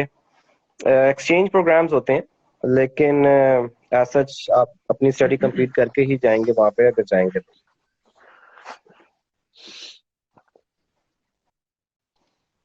Do we have to appear for TOEFL in Pakistan? ये भी बात हो चुकी हुई है। आपको टॉफल जो सा है 4 कंट्रीज में दे सकते हैं आप, USA, Australia, New Zealand and Canada, right? या क्योंकि अभी रिसेंटली मेरी वाइफ ने कनाडा से दिया था तो they accepted it, so that's why I know this thing. Right. So, do you all recognized by us? Okay, so University of Lahore, I think yes, it is recognized because as far as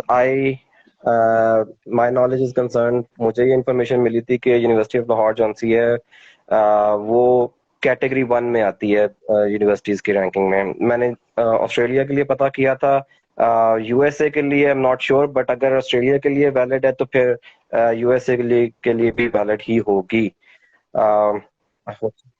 जो जो भी वहां से basically आपकी वो है ना, आपकी जो आपकी ऑफिशियल बॉडी है पाकिस्तान की, क्या उसे कुछ है आपकी एग्रीगेटेड जो आप करवाते हैं फार्मेसी काउंसिल से, राइट, जो यूनिवर्सिटीज होती हैं आपकी, तो वो सब वैलिड है यहाँ पे। वो कोई चक्कर नहीं। University of Lahore, Punjab university, Hajvery, यहाँ पे काफी ग्रेजुएट्स हैं, सभी को मानते हैं वो। तो आपके पास डिग्री होनी चाहिए वो पाकिस्तान की, जो आपके जो इंस्टीट्यूट से बेसिकली आपको एक्रीडेटेड हो। Okay, right, I got it. जो एचईसी रिकॉग्नाइज होनी चाहिए, और मेरा ख्याल है कि उनकी कोई एक proper number of student body होती है। इसके ऊपर कोई होगी डेफिनेटली, लिस्ट होगी कंट्री वाइज, या एचईसी कोई लिस्ट देती होगी डेफिनेटली, जिसके अंदर यूनिवर्सिटीज को उन्होंने कैटेगराइज किया होगा accordingly. Okay, that's it. Zuhaib, आखिरी क्वेश्चन है, मेरा ख्याल से आपसे ज्यादा रेलेवेंट है, आप आंसर कर सकते हैं बेहतर। if you get married with someone in USA, then is it a better option than visit visa for test? 100%, 100%.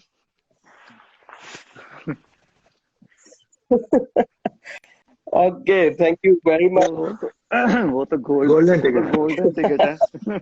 the easiest golden ticket है, easiest यार, आप लोगों से मिलके बहुत मजा आया। पाकिस्तान से शादी करवाया तो वो तो It's जबरदस्त been a होगा। long time, मैं आप लोगों से मिला नहीं, और चलो इसी बहाने मुलाकात होगी, और it was a fantastic session. अल्हम्दुलिल्लाह, I enjoyed it pretty much, और बहुत ही प्रोडक्टिव सेशन था। आई होप कि बच्चों के लिए भी जो सा इसमें से काफी कुछ निकलेगा, and let's see how the feedback goes on. आप लोगों ने before leaving, do you have any last words, any suggestions, any comments before we leave? मैं बस यही कहूंगा कि जहां पे भी आपका दिल है, आपकी हमेशा जब आप ग्रेजुएट होते हैं तो आपका एक फर्स्ट इंस्टिंक्ट होता है कि यार मैंने इस मुल्क में जाना है, जरूर ट्राई करो। जब मैं पास हुआ था, मेरा ड्रीम था कि मैंने अमेरिका में जाना है, और वो आज भी है। बेशक मैं भी इस टाइम पे कनाडा में हूँ, तो और जॉब भी है मेरे पास, ये नहीं, लेकिन आपका ड्रीम जो होता है ना, वो हमेशा आप उसको परस्यू करते हो। Whenever you get an opportunity तो आप जाते हो। जस्ट डोंट बी इम्पेशेंट यहाँ पे। और जब भी आपको इन मुल्कों में कोई आपको ईमेल का रिस्पांस पॉजिटिव भी आ जाए तो उसको एंड ऑफ द वर्ल्ड नहीं समझ लेना। वो they can change their mind अगले दिन। तो बस जस्ट बी पेशेंट, ट्राई करते रहे अपना, और बाकी 100%। मैं इस बात को मैं एक रिलेट करूंगा हिस्ट्री के साथ। कि मुझे पता है कि जुहेब और मैं 70 बाइक के ऊपर शौकत खानम से निकलते होते थे और नहर जाते थे घर वापस और गाने गा रहे होते थे। और हम लोगों का उस टाइम पे मैं ये बात इसलिए कर रहा हूँ क्योंकि Zuheb was very much consistent. मैं माशाल्लाह इस चीज की बहुत अप्रिशिएट करता हूँ इसको, कि इसका उस टाइम पे भी वही ड्रीम था that I have to move to USA, और उसने बीसीपीएस का भी उस टाइम पे प्लान बनाया हुआ था। और उसने सिर्फ यूएसए नहीं मूव किया, बल्कि वो कनाडा भी मूव कर गया। और उसने सिर्फ बीसीपीएस नहीं किया, उसने बीसीसीएस भी कर लिया। So that's an add on माशाल्लाह। ये एक हार्ड वर्क का नतीजा और ये कंसिस्टेंसी का नतीजा है, इफ आई हैव टू मुझे से। जब मैं यूएस आया कंसिस्टेंसी था बहुत तो मैटर। मेरे भाई ने मुझे एक एडवाइस की थी। मेरा भाई डॉक्टर है यूएस के अंदर। उसने मुझे कहा था कि हर मुल्क के अंदर ना एक चेकलिस्ट होती है। आप उस मुल्क की चेकलिस्ट को जब आप टिक मार्क करते जाओगे ना, तो उसके बाद फिर वो होता है कि आपको बस आपकी अल्लाह की तरफ से है कि जब आपको अल्लाह बुला ले, क्योंकि आपके पास लाइसेंस है, आपके पास सारी सर्टिफिकेशंस हैं। तो आपको बस अल्लाह की तरफ से है कि अल्लाह ने अगर आपको वहां रिस्क लिखा हुआ है तो आप वहां आ जाओगे, अगर आपका रिस्क नहीं लिखा हुआ तो आप वहीं नहीं आ सकते। तो it's just like this thing. तो मेरा ये एक बिलीव है, मेरा ईमान है कि मेरी अपनी एफर्ट थी, वो मैंने कर ली। अब एवरीथिंग इज ऑन अल्लाह कि इफ वो चाहेगा तो we can move to US, otherwise अल्हम्दुलिल्लाह यहाँ पे भी रिस्क दे रहा अल्लाह मियां में। तो I am happy, nothing to complain. Umer, I wish कि हमारे पास मजीद टाइम होता, क्योंकि एक बड़ी जबरदस्त रिक्वेस्ट आई थी कि उमेर भाई हमें कोई गाना ही सुना दे। वैसे वो वैसे सुना सकते हैं तो फेसबुक पे सुना दे बहुत जरा, है थोड़ा मैंने सा कोई देखे। हमिंग शमिंग। नहीं नहीं कोई नहीं, फिर सही वो फेसबुक पे लगाए, मैं वो देखूंगा चले इंशाल्लाह। चले, नो डन है, डन है। लेकिन वो एक बात मैं add last I just wanted to add जो है भाई, बहुत अच्छी बात की है, पेशेंस इज द की। ठीक है, patience is the key, and do not let anybody tell you you can not do it. ठीक है, don't let anybody tell you that you can do it. ठीक है, no matter what, and you can do it, go ahead and do it, that's it. तुम बस कोशिश करो और आ जाओ। ठीक है, और उसके बाद there are so many opportunities, you will do it. तो वो कोई टेंशन नहीं है, टाइम है, रिसोर्सेज हैं आपके पास, पेशेंस है, तो just just go for it. एक दफा रिजेक्शन होगी, दो दफा होगी, but you know that just don't. और पहले दिन से अपने आप को मोटिवेट करो और अपने पहले से अपने आप को फोकस कर लो। ठीक है, कि this is what I wanted to do, और फिर बस उसके ऊपर लग जाओ। ठीक है, वो कहते हैं वो तबलीग में नहीं, जान माल बकत लगाओ तो वो हर चीज मिल जाती है। तो वो लगाओ उसमें और बस डन फिर हो गया, शुरू हो जाओ। डन हो गया, तो मैं कोई जान मसला लगा नहीं। रहा हूँ। जल्दी मिलेंगे आप लोगों के साथ इंशाल्लाह।